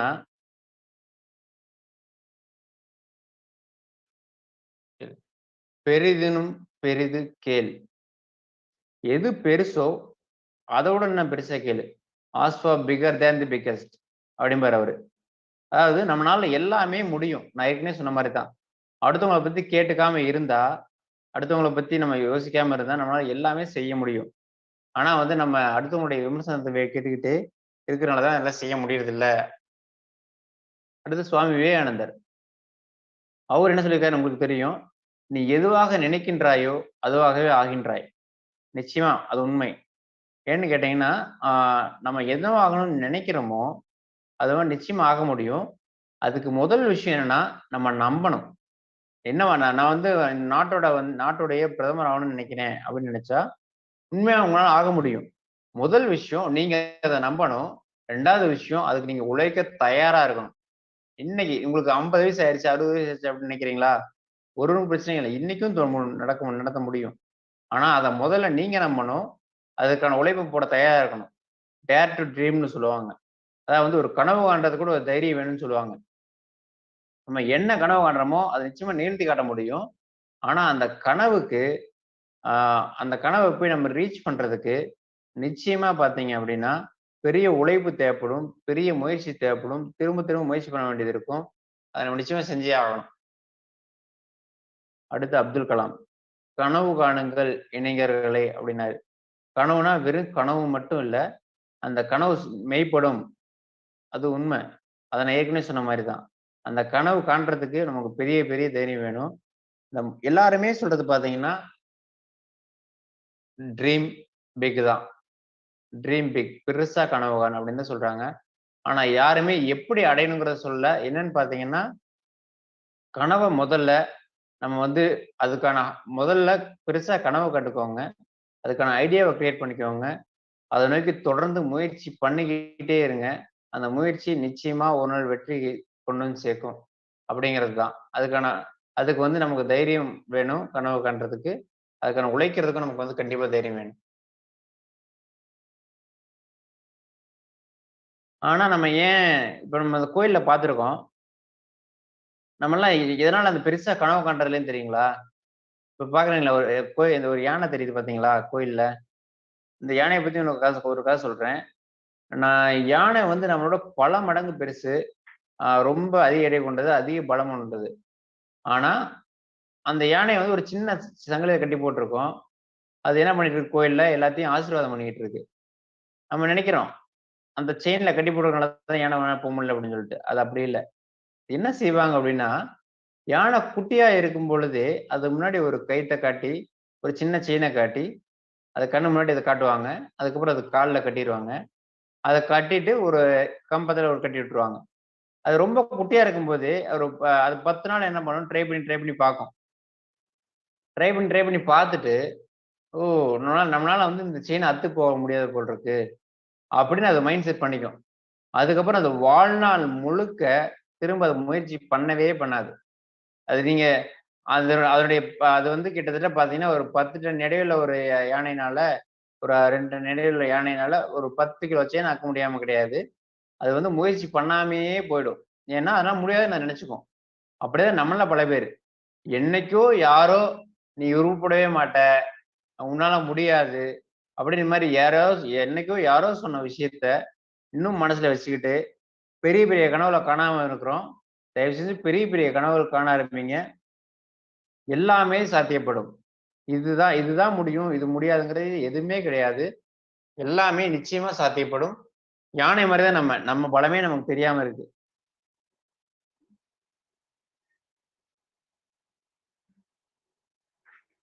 அப்புறம் ஏற்கனவே நான் சொன்ன மாரி தான். நெறைய பேர் எனக்கு வந்து நெறைய பிரச்சனைகள் இருக்குப்பா. என்ன பண்றதுன்னே தெரியல அப்படின்னு சொல்லி சொல்லுவாங்க. வாழ்க்கைய வந்து ஒரு ஃபுட்பாலோட கனெக்ட் பண்ணிக்கோங்க.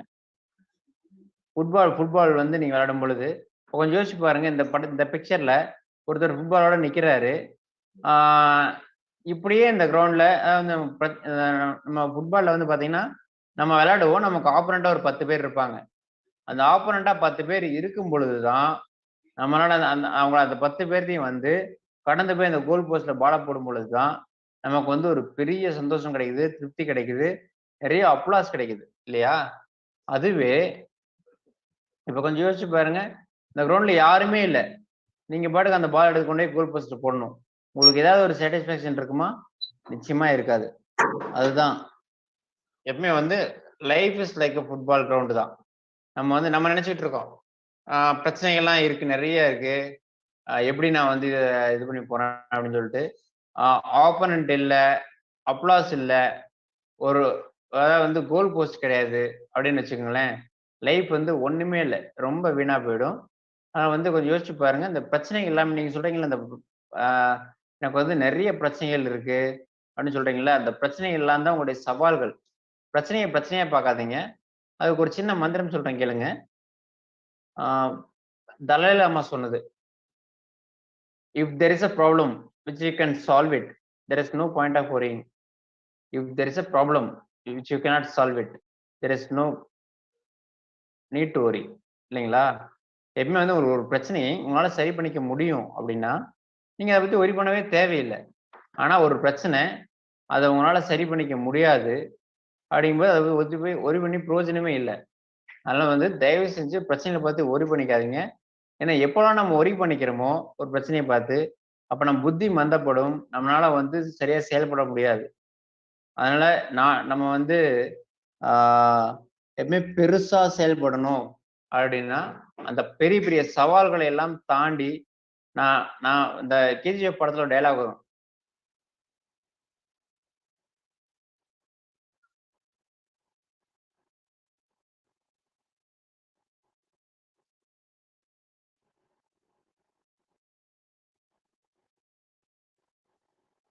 இந்த டயலாக் சொல்லணும்னு ஆசைப்படுறவங்க எல்லாம் இந்த 10 பேர் டானா இருக்கணும். உங்களுடைய 10 பிரச்சனைகளும் நீங்க அடிக்க போற ஒவ்வொரு நீங்க உங்களுக்கு பெரிய பெரிய பிரச்சனையா வரும்னு வேண்டிக்கோங்க. அந்த ஒவ்வொரு பிரச்சனையும் தாண்டி போங்க. கடவுள் உங்களுக்கு பிரச்சனைகளை கொடுக்குறாரு, சும்மா கிடையாது. உங்களை வந்து இன்னும் பெட்டர் பர்சன் ஆக்குறதுக்காக அந்த பிரச்சனையை கொடுக்குறாரு. கடவுள் உங்களுடைய பெஸ்ட் வெர்ஷனை பார்க்கணும்னு நினைக்கிறாரு. அதுக்காக தான் இந்த பிரச்சனையை கொடுக்குறாரு. அதனால வந்து பிரச்சனை எல்லாமே இந்த சொன்ன மாதிரி தான். நீங்க நான் அடிச்ச 10 பேர் டான்னு ஒரு நாளைக்கு ஸ்டைலா கெத்தா கால் மேல கால் போட்டு சொல்லணும்னு நினைக்கிறீங்கன்னா நிச்சயமா அந்த விஷயத்தை நீங்க செய்யுங்க.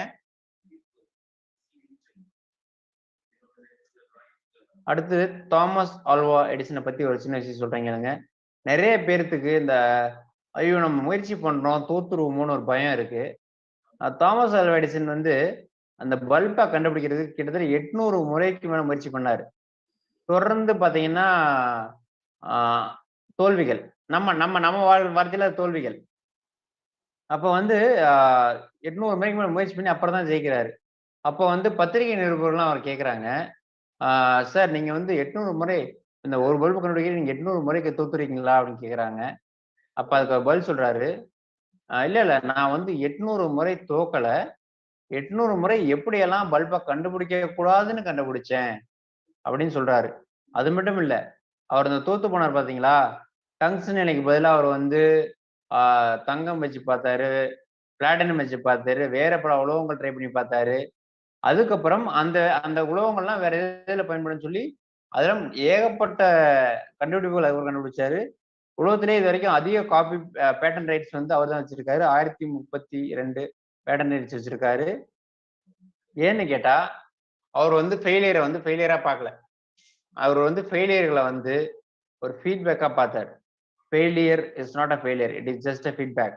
அது உங்களுக்கு சொல்லுது, தம்பி நீ போற வழி தப்பு, வேற வழியில போன்னு சொல்லுது. ஒவ்வொரு தடவை தோக்கும் போது உங்களுக்கு சொல்லிக்கோங்க, failure is not a failure, it is just a feedback. அந்த ஃபீட்பேக்கை நீங்க கரெக்டா எடுத்துக்கோங்க. அந்த ஃபீட்பேக் நீங்க கரெக்டா எடுத்துட்டு போகும் பொழுது நிச்சயமா பாத்தீங்கன்னா ஒவ்வொரு தடவை ஒவ்வொரு தோல்வியும் உங்களுக்கு ஏதாவது ஒன்று கற்றுக் கொடுத்துக்கிட்டே இருக்கும். அதை நீங்க மறந்துடாதீங்க. அந்த அந்த அதுல இருந்து பாடம் கத்துட்டு போயிட்டே இருந்தோம்னா நிறைய வெற்றிகள் வாழ்க்கையில வந்துகிட்டே இருக்கும். அடுத்தது எல்லாத்துக்குமே சொல்றதுதான், நிறைய படிங்க. தயவு செஞ்சு நிறைய படிங்க. ஏன்னா இப்ப நான் ஒருத்தரை பத்தி தெரிஞ்சுக்கணும் அப்படின்னா, இப்ப நான் அமுதா மேம் பத்தி தெரிஞ்சுக்கணும் அப்படின்னா நான் உங்ககிட்ட நிறைய பேசணும், நிறைய பழகணும் இல்லையா? ஆனா என்னை பத்தி தெரிஞ்சுக்கணும் எங்க என்ன செய்யணும்? புத்தகம் படிக்கணும், நிறைய படிக்கணும். ஏன்னா ஒரு புத்தகம் வந்து ஒரு நல்ல ஆசிரியன் நிறைய சொல்லிக் கொடுக்கும். ஒரு புத்தகம் வந்து ஒரு நல்ல குரு, உங்களுக்கு தெரிஞ்ச விஷயங்களை நிறைய ஞாபகப்படுத்தும். ஒரு புத்தகம் வந்து ஒரு நல்ல நண்பன். உங்களுக்கு எப்போல்லாம் நீங்க டவுனா ஃபீல் பண்றீங்களோ அந்த புத்தகத்தில் உள்ள வரிகளை வந்து உங்களை நல்லா டெவலப் பண்ணி கொடுக்கும். அதனால புத்தகம் எல்லாகமா இருந்து நிச்சயமா அவன் நிறைய ஹெல்ப் பண்ணும். அது குறிப்பா தமிழர்கள் தமிழ் புக் நிச்சயமா படிக்கணும், தமிழ் நிறைய படிக்கணும். ஏன்னா நான் வழக்கமா ஒரு சின்ன கதை சொல்வது உண்டு. தமிழர்கள் தமிழ் படிக்காம இருக்கிறது பாத்தீங்கன்னா எப்படின்னா, ஒரு பிச்சைக்காரர் இருப்பாரு, பிச்சை எடுத்துட்டு இருப்பாரு ஒரு இடத்துல உட்காந்து. டெய்லி அந்த வழியா போற ஒரு ஒரு நல்ல நபர் வந்து அவருக்கு வந்து பிச்சை போட்டு போவாரு. ஒரு நாள் பார்த்தா அந்த பிச்சைக்காரர் இறந்து கிடப்பாரு. அப்ப அவர் அந்த மனுஷன் பார்த்துட்டு, ஓ இறந்துட்டாரு அப்படின்னு சொல்லிட்டு, சரி அவர் எங்க உட்காந்து பிச்சை எடுத்தாரு, ஒரு 30-40 வருஷம் அங்க பிச்சை எடுத்திருக்காரு. சரி அந்த இதுலயே இப்ப அவரை குழி தோண்டி புதைச்சிருவோம் அப்படின்னு சொல்லிட்டு அங்கேயே குழி தோண்டுவாரு. குழி தோண்டி பார்த்தா உள்ளுக்குள்ள ஒரு பெரிய புதையல் இருக்கும்.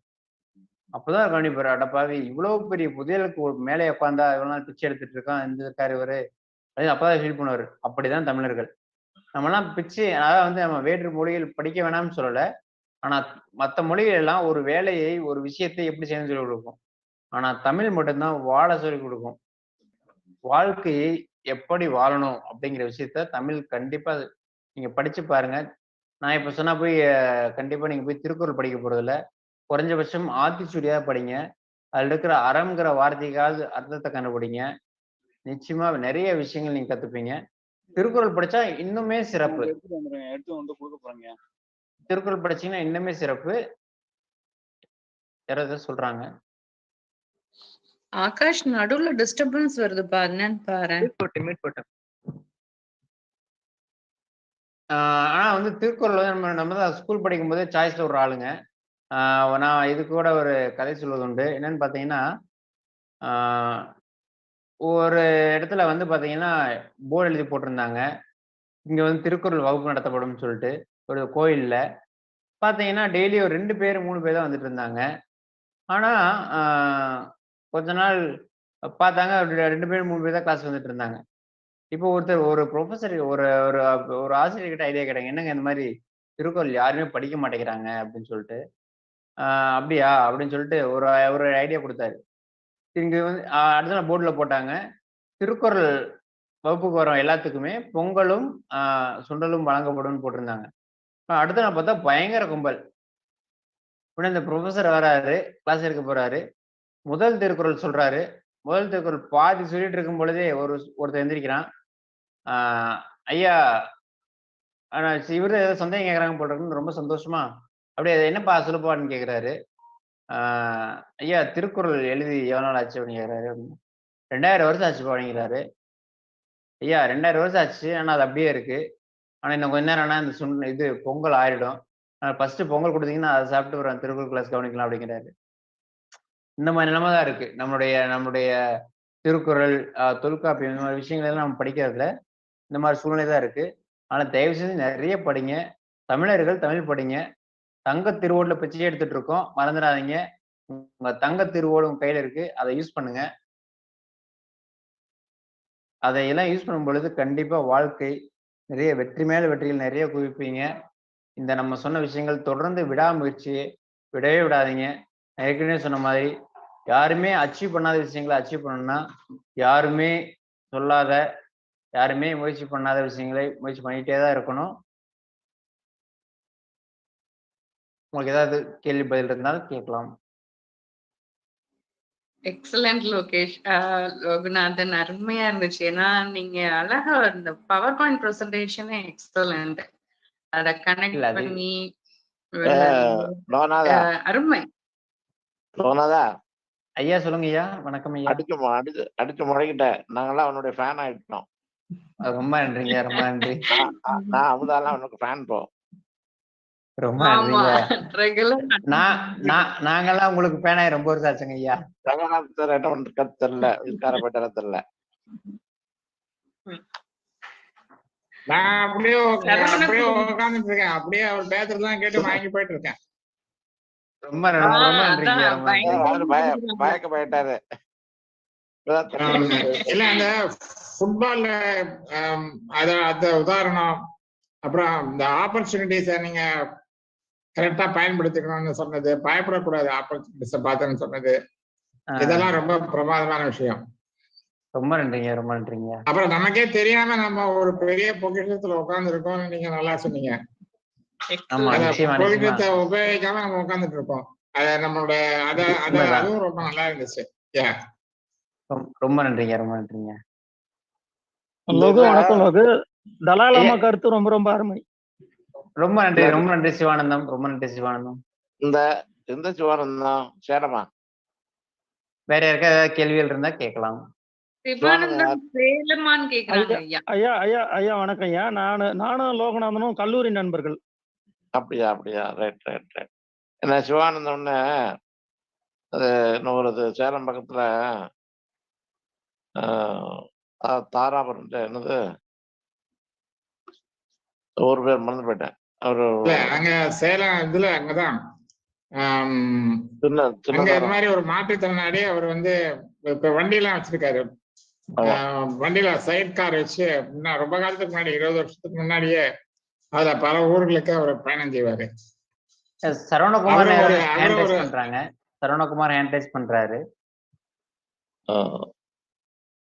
சரவணகுமார் கொஞ்சம் அட்மிட் பண்ணி விடுங்க. அந்த இன்ஸ்டிடியூஷன் பேர் என்ன?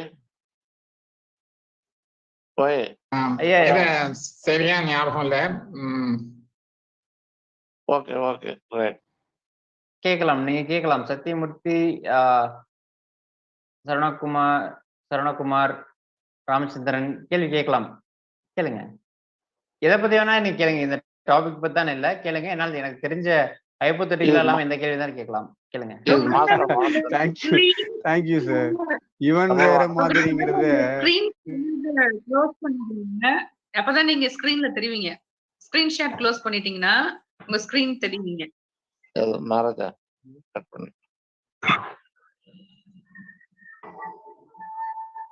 ஹலோ மேடம் ஆடியபிளுங்களா? Yes, audible. Okay, I'm really happy to delta தொழில் முனைவோர் கூட்டமைப்பு அண்டு நம்ம ஜேசி இயக்கத்துக்கும் ரொம்ப பெருமையா இருக்கு. ஏன்னா ஒவ்வொரு நாளும் ஒவ்வொரு சிறப்பம்சமா இருக்கும் இந்த கருத்தரங்கு. இன்னைக்கு வந்து இவன் வேற மாதிரிங்கிறதுல ரியலாவே நீங்க இல்ல, வித்தியாசமா இவன் வேற மாதிரி அல்ல, இவன் வேற மாதிரி அல்ல. நல்ல ஒரு தலைப்புங்க, ரியலா இருந்தது உங்களோட ஸ்டோரி. அந்த நிறைய பேர் ஸ்டோரி சொல்லும் போது ஏதோ ஒரு கருத்து, யாருடைய கருத்தையோ காப்பிடிச்சு சொல்லணும்னு சொல்லி யோசிப்பாங்க. ஆனா உங்களுடைய நடைமுறை என்னுடைய ரியல் ஸ்டோரின்னு சொல்லும் போது அது ரொம்ப மகிழ்ச்சியா இருந்தது. ஆனா நம்மளோட ரியல் எக்ஸ்பீரியன்ஸை ஷேர் பண்ணும்போது தான் அடுத்தவங்களை நம்ம இன்ஸ்பயர் பண்ணுவோம், அடுத்தவங்களை நம்ம கைடாகவும் இருப்போங்கிறத வந்து. இல்ல, எனக்கு ஒரு விஷயத்துல ரொம்ப ரொம்ப ஆழமான நம்பிக்கை இருக்கு. The world will not change by your words, only by your actions. Wow, super super sir. நீங்க வந்து எவ்வளவு அட்வைஸ் பண்ணாலும் சரி உலகம் கேட்காது. என்னைக்கு நீங்க வாழ்ந்து காட்டுறீங்களோ அன்னைக்கு உலகம் மாறும். மகாத்மா காந்தி சொல்லுவாரு, உலகத்துல இருந்து நீ என்ன சேஞ்ச் எதிர்பார்க்கலையோ அது முதல்ல உங்ககிட்ட இருந்து ஆரம்பிப்பாரு. நம்ம சேஞ்ச் ஆகாம உலகம் மாறாது. நம்ம தான் ஃபர்ஸ்ட் சேஞ்ச் பண்ணணும். நம்ம மாறினாதான் எல்லாமே மாறும். ரொம்ப நன்றி, ரொம்ப நன்றிங்க. ரொம்ப நிறைவா என்னுடைய இது கொஸ்டின் என்னன்னா, கேளுங்க. நீங்க ஒவ்வொரு அழகா ஸ்டோரிஸ் எல்லாம் சொல்லும் போது மாற்றங்கிறது வந்து நம்ம வாய்ப்புகளை பயன்படுத்தும் போது வருதுன்னு சொல்றோம். வாய்ப்புகள் இதுதான்றது தெரியாம ஒரு சிலர் எல்லாம் தவிக்கிறாங்க இல்லையா? அதாவது நான் வந்து என்னைய சார்ந்து மட்டும் நான் சொல்லல, இன்றைய காலகட்டத்தில் இருக்கக்கூடிய இளைஞர்கள் வந்து பார்க்கும்போது நான் ஜஸ்ட் வாக்கிங் போறேன்ற ஒரு சூழ்நிலையில எங்க ஸ்ட்ரீட்ல இருக்கக்கூடிய பசங்க எல்லாம் பாத்தீங்கன்னா இந்த கேமுக்கு அடிக்ஷனா இருப்பாங்க.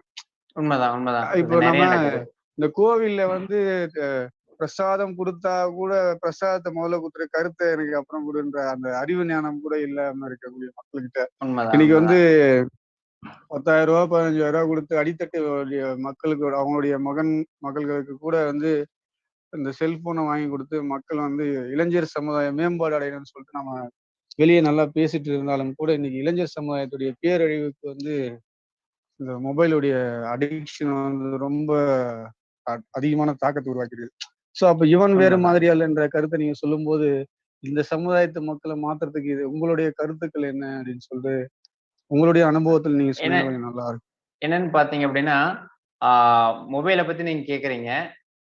ஒரு விஷயத்த சொல்றேன், வாழ்க்கையில வெற்றி பெறணும் அப்படின்னா use your mobile for communication, not for conversation. அதான் முதல் பாயிண்ட். எப்பவுமே நம்ம வந்து இப்ப நான் ஒரு விஷயத்த சொல்லணுங்கிறதுக்காக ஏதாவது கன்வே பண்ணுங்கிறதுக்காக மட்டும்தான் மொபைலை யூஸ் பண்ணணும். ஆனா நம்ம என்ன செஞ்சிடறோம் அப்படின்னு பாத்தீங்கன்னா, நம்ம அப்படியே போர் அடிக்குதா ஏற்கா போன் போடுறோம், 1 மணி நேரம் பேசுறோம். இதான் நடந்துட்டு இருக்கு. அதுக்கு ஒரு சின்ன சைக்கலாஜிக்கல் ட்ரிக் சொல்றேன். எப்பெல்லாம் போன் வருதோ டக்குன்னு எதிர்த்து நின்னுக்கோங்க, அந்த இடத்துல நின்னுக்கோங்க. ஏன்னா நின்னு பேசும் பொழுது ரொம்ப நேரம் நீங்க போன் பேச மாட்டீங்க யாரா இருந்தாலும். 2வது, இந்த நிறைய ஆப்ஸ் எல்லாம் வந்ததுக்கு அப்புறம் நீங்க எப்ப புக் எடுத்து வச்சு படிக்கலாம் எடுக்கிறீங்களோ, ஹாய் மச்சி ஹவாரி மெசேஜ் பாப்ப ஆகும். அப்போ அந்த புத்தகம் உங்களை பார்த்து கேட்கும், முடிஞ்சா என்ன படிச்சு பாடுறா அப்படிங்கும். ஏன்னு கேட்டா உங்களுக்கு சைடுல டிஸ்டர்பன்ஸ் வந்துருச்சு இல்லைங்களா? அப்ப நீங்க மச்சா ஃபைண்ட் போடுவீங்க, அவ்வளவுதான். அடுத்து இன்னொரு மெசேஜ் வரும், ஷால் வி கோ அவுட் அப்படின்னு வரும். முடிஞ்சு போச்சு. சரி நீங்க எடுத்து வச்சு அப்ப உங்க புத்தகம் உங்களை பார்த்து சிரிக்கும். அப்ப உங்க புத்தகத்தை நீங்க சொல்லணும், நான் உன்னை விரிச்சதே உன்னை படிக்கத்தான், போனாது அது நான் இப்ப உன்னை படிச்சு முடிக்காம நான் எந்திரிச்சு போக மாட்டேன் அப்படின்னு என்னைக்கு நீங்க வைராக்கியமா அந்த புத்தகத்தை படிக்கிறீங்களோ அந்த நிமிஷமே நீங்க ஜெயிச்சிட்டீங்க. அவ்வளவுதான். முதல் ஸ்டெப் தான் கஷ்டம், அதுக்கப்புறம் ரொம்ப ரொம்ப ஈஸி. கண்டிப்பாங்க, கண்டிப்பா. ரொம்ப நிறைவு உங்களோட கருத்துக்கு. நான் ஏன்னா ரியல் எக்ஸ்பீரியன்ஸ்ல நான் பார்க்கும்போது இப்போ அந்த அடித்தட்டு மக்களுடைய நிலைமைக்கு, அதாவது கவர்மெண்ட் ஸ்கூல்ல கொடுத்த அந்த லேப்டாப், அதாவது அது பாருங்க அந்த குழந்தைங்க வந்து பேரண்ட்ஸ் வந்து எப்படி ஏமாத்துறாங்கன்னு சொல்லிட்டு லேப்டாப்ல வந்து ஜூம் ஐடியோ நம்ம கூகுள் மீட்டோ இறக்கி வச்சு அதுல கிளாஸை கவனிக்க முடியாதான். ஆனா மொபைல்ல வந்து கிளாஸ் அண்டர்ஸ்டாண்ட் பண்ண முடியுன்ற அளவுக்கு மக்கள் வந்து பெற்றோரை வந்து நீ மக்கள் இந்த குழந்தைங்க வந்து இளைஞர் சமுதாயம் அவங்களுடைய அறியாமையை பயன்படுத்தி இவங்களுடைய அழிவுக்கான விதையை ஊன்றாங்க. எல்லாமே கேம், வாட்ஸ்அப், சோசியல் மீடியா அதெல்லாம் பார்க்கும்போது இப்ப உங்களை மாதிரி இருக்கக்கூடிய உங்களுடைய வழிகாட்டுதல்ல இப்ப எனக்கும் அந்த எண்ணம் இருக்குது. சரி, ஓகே, நம்ம எப்படி இதை ரெக்கவர் பண்ணணும். நம்ம போகும்போதெல்லாம் சொல்லுவோம், டே ஏன்டா சும்மா உட்காந்து போய் விளையாடு, எதுக்கு வெட்டிக்க பேசு, இல்ல நான் கேம் விளையாடுறேன். ஒரே அடிப்படையான பாயிண்ட் தான். Mobile is for communication. இல்ல வேற வழி. அதாவது அதே மாதிரி ஒரு ரூட் போடணும், ஒரு இது பண்ணணும். அது அடிப்படை தேவைகளுக்கு மட்டும் உபயோகப்படுத்தணும்னா வேற அதை நம்ம பை பிராக்டிஸ் தான் வரும். நம்ம வீட்டுல இருக்கிற பெரியவங்க தான் தொடர்ந்து சொல்லி கொடுக்கணும். ஏன்னு கேட்டா இன்னைக்கெல்லாம் பாத்தீங்கன்னா ஆன்லைன் கிளாஸ் அட்டன் பண்றாங்களா, கேம் விளையாடுறாங்களா நமக்கு தெரிய மாட்டேங்குது. பசங்க கையில போன் வச்சிருக்காங்க மட்டும் தான் தெரியுது. அதனால நம்ம தான் அவங்கள டீச் பண்ணணும். இன்னொரு விஷயம், ஒரு விவசாயி ஒரு சும்மா காட்டுல போயிட்டு அவர் பாட்டுக்கு விதை போட மாட்டாரு. அந்த நிலத்தை பக்குவப்படுத்தி அப்புறம் தான் விதை போடுவாரு. அதனால நம்ம குழந்தைகளை நம்ம தான் வளர்க்கணும். சரியா வளர்த்தோம் அப்படின்னா அவங்க நல்லபடியா வருவாங்க. எல்லா குழந்தைகளும் நல்ல குழந்தைங்க தான். அவங்கள நம்ம சரியா குழந்தைகளை வளர்க்கறதுக்கு புரோட்டோகால்லாம் கிடையாது. இப்படி வளர்த்தோம்னா இப்படி வருவாங்க. அதாவது அன்பா சொல்ற குழந்தைங்க அன்பா சொன்னா கேட்டு இருக்கிற குழந்தைக்கு அன்பா சொல்லுங்க. அதட்டி சொன்னா கேட்கிற குழந்தைய அதட்டி சொல்லுங்க. அடிச்சாதான் கேட்கணும்னா அந்த குழந்தைய அடிச்சுதான் சொல்லணும். அதுதான் என்னுடைய கருத்து. ஒரு குழந்தை எப்படி சொன்னா கேட்குமோ அப்படி தயவு செஞ்சு சொல்லுங்க. ஏன்னு கேட்டா இன்னைக்கு நீங்க திட்டுறதுக்கு யோசிச்சிட்டீங்கன்னா ஒரு 10-12 வயசுக்கு மேல நீங்க அவனை திட்டவே முடியாது வாழ்க்கையில. அதுக்கப்புறம் அவன் ரொம்ப தவறுகள் பண்ணதை ஆரம்பிச்சிருவான். அவனுடைய வாழ்க்கையும் போய் நீ உங்களே தலைவர் வச்சிருவான். அதை தயவு செஞ்சு மொபைல் போன் ஆகட்டும், மற்ற எந்த விஷயமாகட்டும், திட்டுற நேரத்தில் திட்டணும், சொல்ற நேரத்தில் சொல்லணும். புரோட்டோகால்லாம் வச்சுக்காதீங்க. ஐயோ குழந்தைய அடிக்கலாமா அப்படிலாம் யோசிக்காதீங்க, குழந்தைய திட்டலாமான்னு யோசிக்காதீங்க. அப்படிலாம் கிடையாது. இந்த குழந்தை இப்படிதான் கேட்கும் அப்படின்னா அப்படிதான் அந்த குழந்தைய வளர்த்தணும். அதுதான் சரியான முறை. இதுதான் என்னுடைய கருத்து. மொபைல் திரும்ப சொல்றேன், use for communication, not for conversation. நன்றி. ரொம்ப ரொம்ப நிறைவுங்க. அதுக்கப்புறம் என்னோட இங்க அரங்கில் இருக்கக்கூடிய யாரு வேணாலும் சொல்லலாம். ஏன்னா இப்போ வாய்ப்புகள் இப்ப ஐஎஸ் சார் லோகநாதன் சார் சொன்ன மாதிரி நம்ம வாய்ப்புகளை சரியா பயன்படுத்திக்கணும்ன்றது இப்ப இருக்கக்கூடிய யங் ஜெனரேஷனுங்க ஒரு சில மக்களுக்கெல்லாம் பாத்தீங்கன்னா வாய்ப்புகளுக்கு இதுதான் நம்மளுடைய வாய்ப்புனே தெரியாம இருக்காங்க. எனக்கு அதை நினைக்கும் போது எனக்குமே உள்ளம் கலங்குற சூழ்நிலை ஏற்படுதுங்க. நம்ம இந்த சான்சஸ் நம்ம சொல்லும் போது கூட அதனால இப்ப தவறா நினைக்கணும். இப்ப நெய்வேலி ஜேசி நெய்வேலி பாத்தீங்கன்னாக்கா அந்த விஷன் சொல்லிட்டு ஒரு கிளாஸஸ் ஆரம்பிச்சாங்க. அதில் நம்ம ஜாயின் பண்ண கூட சொல்லலாம். அதனால அவங்களுடைய டைம் மேனேஜ்மெண்ட், செல்ஃப் டிசிப்ளின், அவங்களுடைய கம்யூனிகேஷன் ஸ்கில், லீடர்ஷிப் குவாலிட்டி எல்லாம் இன்க்ரீஸ் ஆகும் அப்படின்னு சொல்லும்போது அது ஒன்றும் பெரிய அளவு காஸ்ட் எல்லாம் இல்லைங்க. அது நம்ம ஜஸ்ட் அவங்க லேர்ன் பண்ணிக்க முடியுங்கிறத நம்ம சொல்றோம். அதனுடைய வாய்ப்புகளை குழந்தைங்களுக்கு தெரியாமையே போயிடுது. அப்ப அந்த வாய்ப்பை கூட நம்ம எப்படி அதை உங்களுக்கு எக்ஸ்ப்ளோர் பண்றதுன்றதான் தெரியல. ஸோ அதுதான் உங்ககிட்ட நான் என்னுடைய கருத்தை வச்சு ரொம்ப நன்றி. ரொம்ப நன்றிங்க. ரொம்ப நிறைவா இருந்தது. ரொம்ப நன்றி. ரொம்ப மகிழ்ச்சி. நன்றிங்க. அடுத்தவங்க கேட்கலாம். நிறைய பேர் கை தூக்கி இருக்காங்க. அடுத்தவங்க கேட்கலாம்.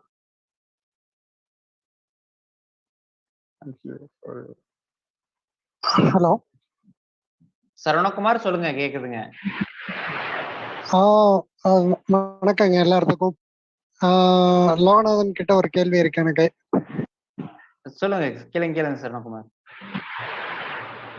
லோகநாதன், எனக்கு உங்களை இந்த மீட்டிங்க்கு முன்னாடியும் பர்சனலாவும் உங்க கூட பழகறதுக்கு பேசுறதுக்கு நிறைய வாய்ப்பு கிடைச்சிருக்கு. ஸோ அதன் அடிப்படையில எனக்கு ஒரு கேள்வி இருக்கு.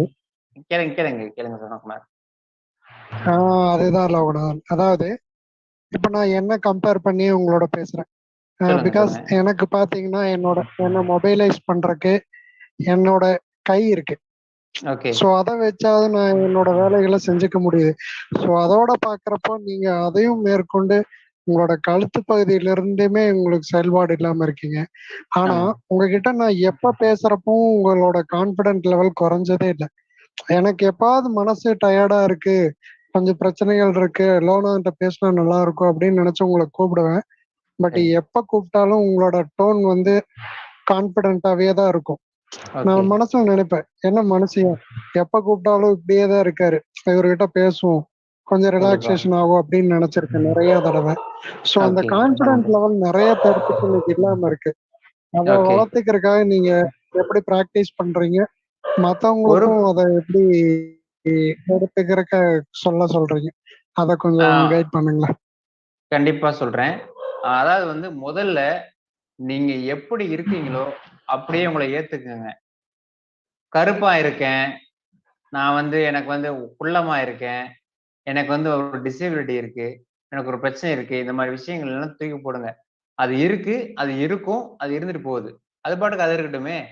உங்கள முதல்ல நீங்க நேசிங்க. உங்கள முதல்ல நீங்க பாராட்டிங்க. ஒரு சின்ன விஷயம் செய்யும்போது உங்களுக்கு நீங்க அப்ரிசியேஷன் குடுத்துக்கங்க. நம்ம வந்து நம்மள அப்ரிசியேட் பண்ணல அப்படின்னா, நம்மள நம்ம லவ் பண்ணல அப்படின்னா, மத்தவங்கட்ட இருந்து அத எப்படி எதிர்பார்க்க முடியும் நம்ம? இல்லையா? நம்மள நாமே லவ் பண்ணிக்கல.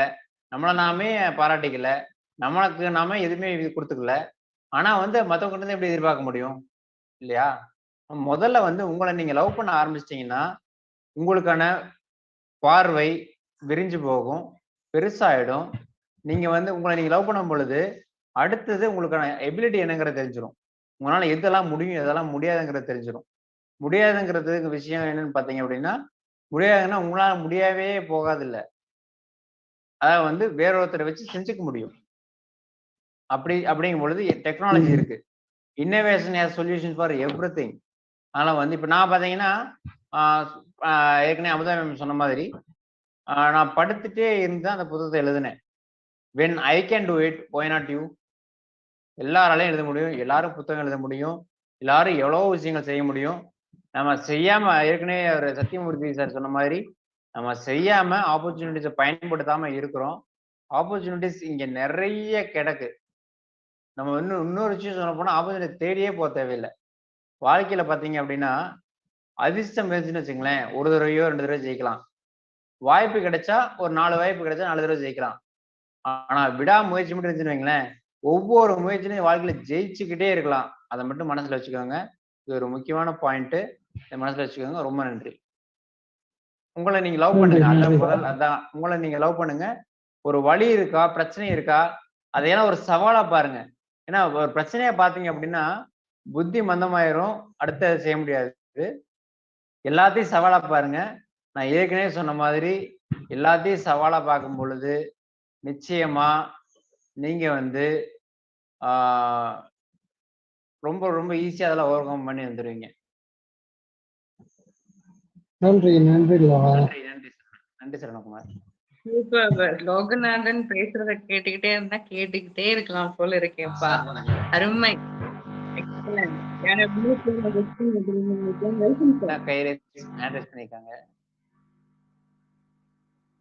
சார் வணக்கம் சார். வணக்கம். யாருங்க பேரு? கமல் ஆகாஷ். கமல் ஆகாஷ். சொல்லுங்க கமல் ஆகாஷ்.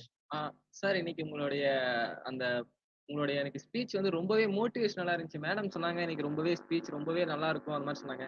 நான் எதிர்பார்க்கவே இல்லை. ஆனா உண்மையாவே இன்னைக்கு ரொம்ப பாரதியார், விவேகானந்தர் எல்லாருமே அப்படியே சிம்பிளா கொண்டு போற மாதிரியே கொண்டு போய் நிறைய கருத்துக்களை சொன்னீங்க. நான் இன்னைக்கு வந்து புத்தகங்களை படிங்க அப்படின்னு சொன்னீங்க. உண்மையாவே இன்னைக்கு வந்து புத்தகங்கள் வந்து அலமாரியில அலங்காரத்துக்கு வச்சுக்கிற ஒரு பொருள் மாதிரி நிறைய வீட்டுல இருக்குது. ஆனா இப்போ வந்துட்டு இந்த லாக்டவுன் பீரியட்ல நான் அதிகமா புத்தகங்கள் படிச்சிட்டு இருக்கேன் சார். உங்களுடைய புக்கோட அந்த டைட்டிலே சூப்பரா இருக்கு சார். ஆனா இந்த மாதிரி டைட்டில் நான் எதிர்பார்க்கவே இல்லை, நான் கேள்விப்பட்டதே இல்லை. அருமையா இருந்துச்சு சார். இல்ல அதான் அதை நான் பாத்தீங்கன்னா ரொம்ப நன்றி. ரொம்ப ரொம்ப நன்றி. நான் பிளான் பண்ணியில வைக்கலைங்க புத்தகத்துக்கு பேரெல்லாம். ஏன்னா வழக்கமா வந்து எல்லாரும் புத்தகத்தை எழுதி முடிச்சுட்டு பேர் வைப்பாங்க. நான் வந்து புத்தகத்தை ஏற்கனவே மனசுலயே எழுதிட்டேன். ஏன்னு கேட்டா என்னால எழுத முடியாது வேகமா. நான் மொத்த புத்தகத்தையும் மனசுல எழுதி முடிச்சுட்டு, அதனால வந்து எல்லாருமே பிள்ளையார் அரசியல் போட்டு ஸ்டார்ட் பண்ற மாதிரி நான் புத்தகத்தோட தலைப்பை போட்டு தான் நான் இப்போ ஸ்டார்டே பண்ணேன். அதனால வந்து எனக்கு அது பெரிய இதா தெரியல. அதனால ரொம்ப நன்றிங்க. ரொம்ப நன்றி. Thank you sir. ஆனா நான் படத்து பேரா இருக்கும்னு நினைச்சேன். கடைசியில வந்து பேரு மாத்தி அருமையா ஒரு சூப்பரா இருந்துச்சு சார். டைட்டில் சூப்பரா இருந்துச்சு சார். நான் இல்ல யோசிச்சுலாம் இல்ல சும்மா அப்படியே எழுதினேன். அது எப்பவுமே வந்து நேர்மைக்கும் உண்மைக்கும் ஒரு வரவேற்பு இருக்கு இல்லைங்களா? ஒரு நேச்சுரலா இருக்கிற விஷயத்துக்கு எப்பவுமே வரவேற்பு இருக்கு இந்த உலகத்துல. அதை நான் நம்புறேன் முழுசா. அப்படி நான் பாட்டுக்கு என்ன கேட்டா இந்த புத்தகத்தை எழுதி முடிச்சதுக்கு அப்புறம் நிறைய பேர் இன்னும் சொல்ல போனா புத்தக உலகத்திலேயே இருக்கிறவங்க நிறைய பேர் இந்த தலைப்பு மாத்து நல்லா இல்லைன்னு சொன்னாங்க. ஆனா நான் சொன்னேன் இல்ல எனக்கு இந்த தலைப்பு தான் வேணும்னு சொன்னேன். அதை நீங்க சொல்றீங்க. ரொம்ப ரொம்ப சந்தோஷம். ரொம்ப நன்றி. Thank you sir. Thank you. Varsha question hand raise பண்ணிருக்கமா? You want to ask any question? Sir வணக்கம் சார். வணக்கம் வர்ஷா, வணக்கம். எப்படி இருக்கீங்க? நல்லா இருக்கேன் சார். நான் வந்து நேத்தையும் உங்க மேம் உங்களை பத்தி சொல்லும்போது நான் உங்களுடைய ஸ்பீச் கேட்கணும்னு தான் நினைச்சேன். பட் என்னால உங்களோட ஸ்பீச் கேட்க முடியல சார். நான் இப்போதான் ஜாயின் பண்ணேன் கொஞ்சம் வேலையில. நான் கண்டிப்பா உங்க ஸ்பீச்சை கேட்கிறேன் சார். ஆனா நான் நேத்து மேம் உங்களை பத்தி சொல்லும் போதே நான் ஒரு கொஸ்டின் கேட்கணும் அப்படின்னு சொல்லி நான் வந்து டிசைட் பண்ணி வச்சிருந்தேன். சரி, நமக்கு டிசபிலிட்டி இருக்கும்போது நிறைய பேரோட ஹெல்ப் நமக்கு தேவைப்படும். இப்போ டெக்னாலஜி உலகத்துல ஹெல்ப் தேவைப்படலைனாலும் அந்த டெக்னாலஜி பத்தி தெரிஞ்சுக்கணும் அப்படிங்கிறப்பயே நிறைய ஹெல்ப் தேவைப்படுது. நிறைய பேர் அதுக்கு வந்து முன் வந்து நமக்கு ஹெல்ப் பண்ண மாட்டேங்கிறாங்க. அப்போ வந்து ரொம்ப ரொம்ப ரொம்ப கஷ்டமா இருக்கு. அப்போ எப்படி சார் நம்ம டெக்னாலஜியோட கொஞ்சம் கனெக்ட் ஆகுறது? அது எப்படி பண்றதுன்னே தெரியல. யாரை கேட்டாலும் எனக்கு தெரியல அப்படின்னு சொல்றாங்க. அது அந்த நேரத்துல ரொம்ப லோவாயிடுது.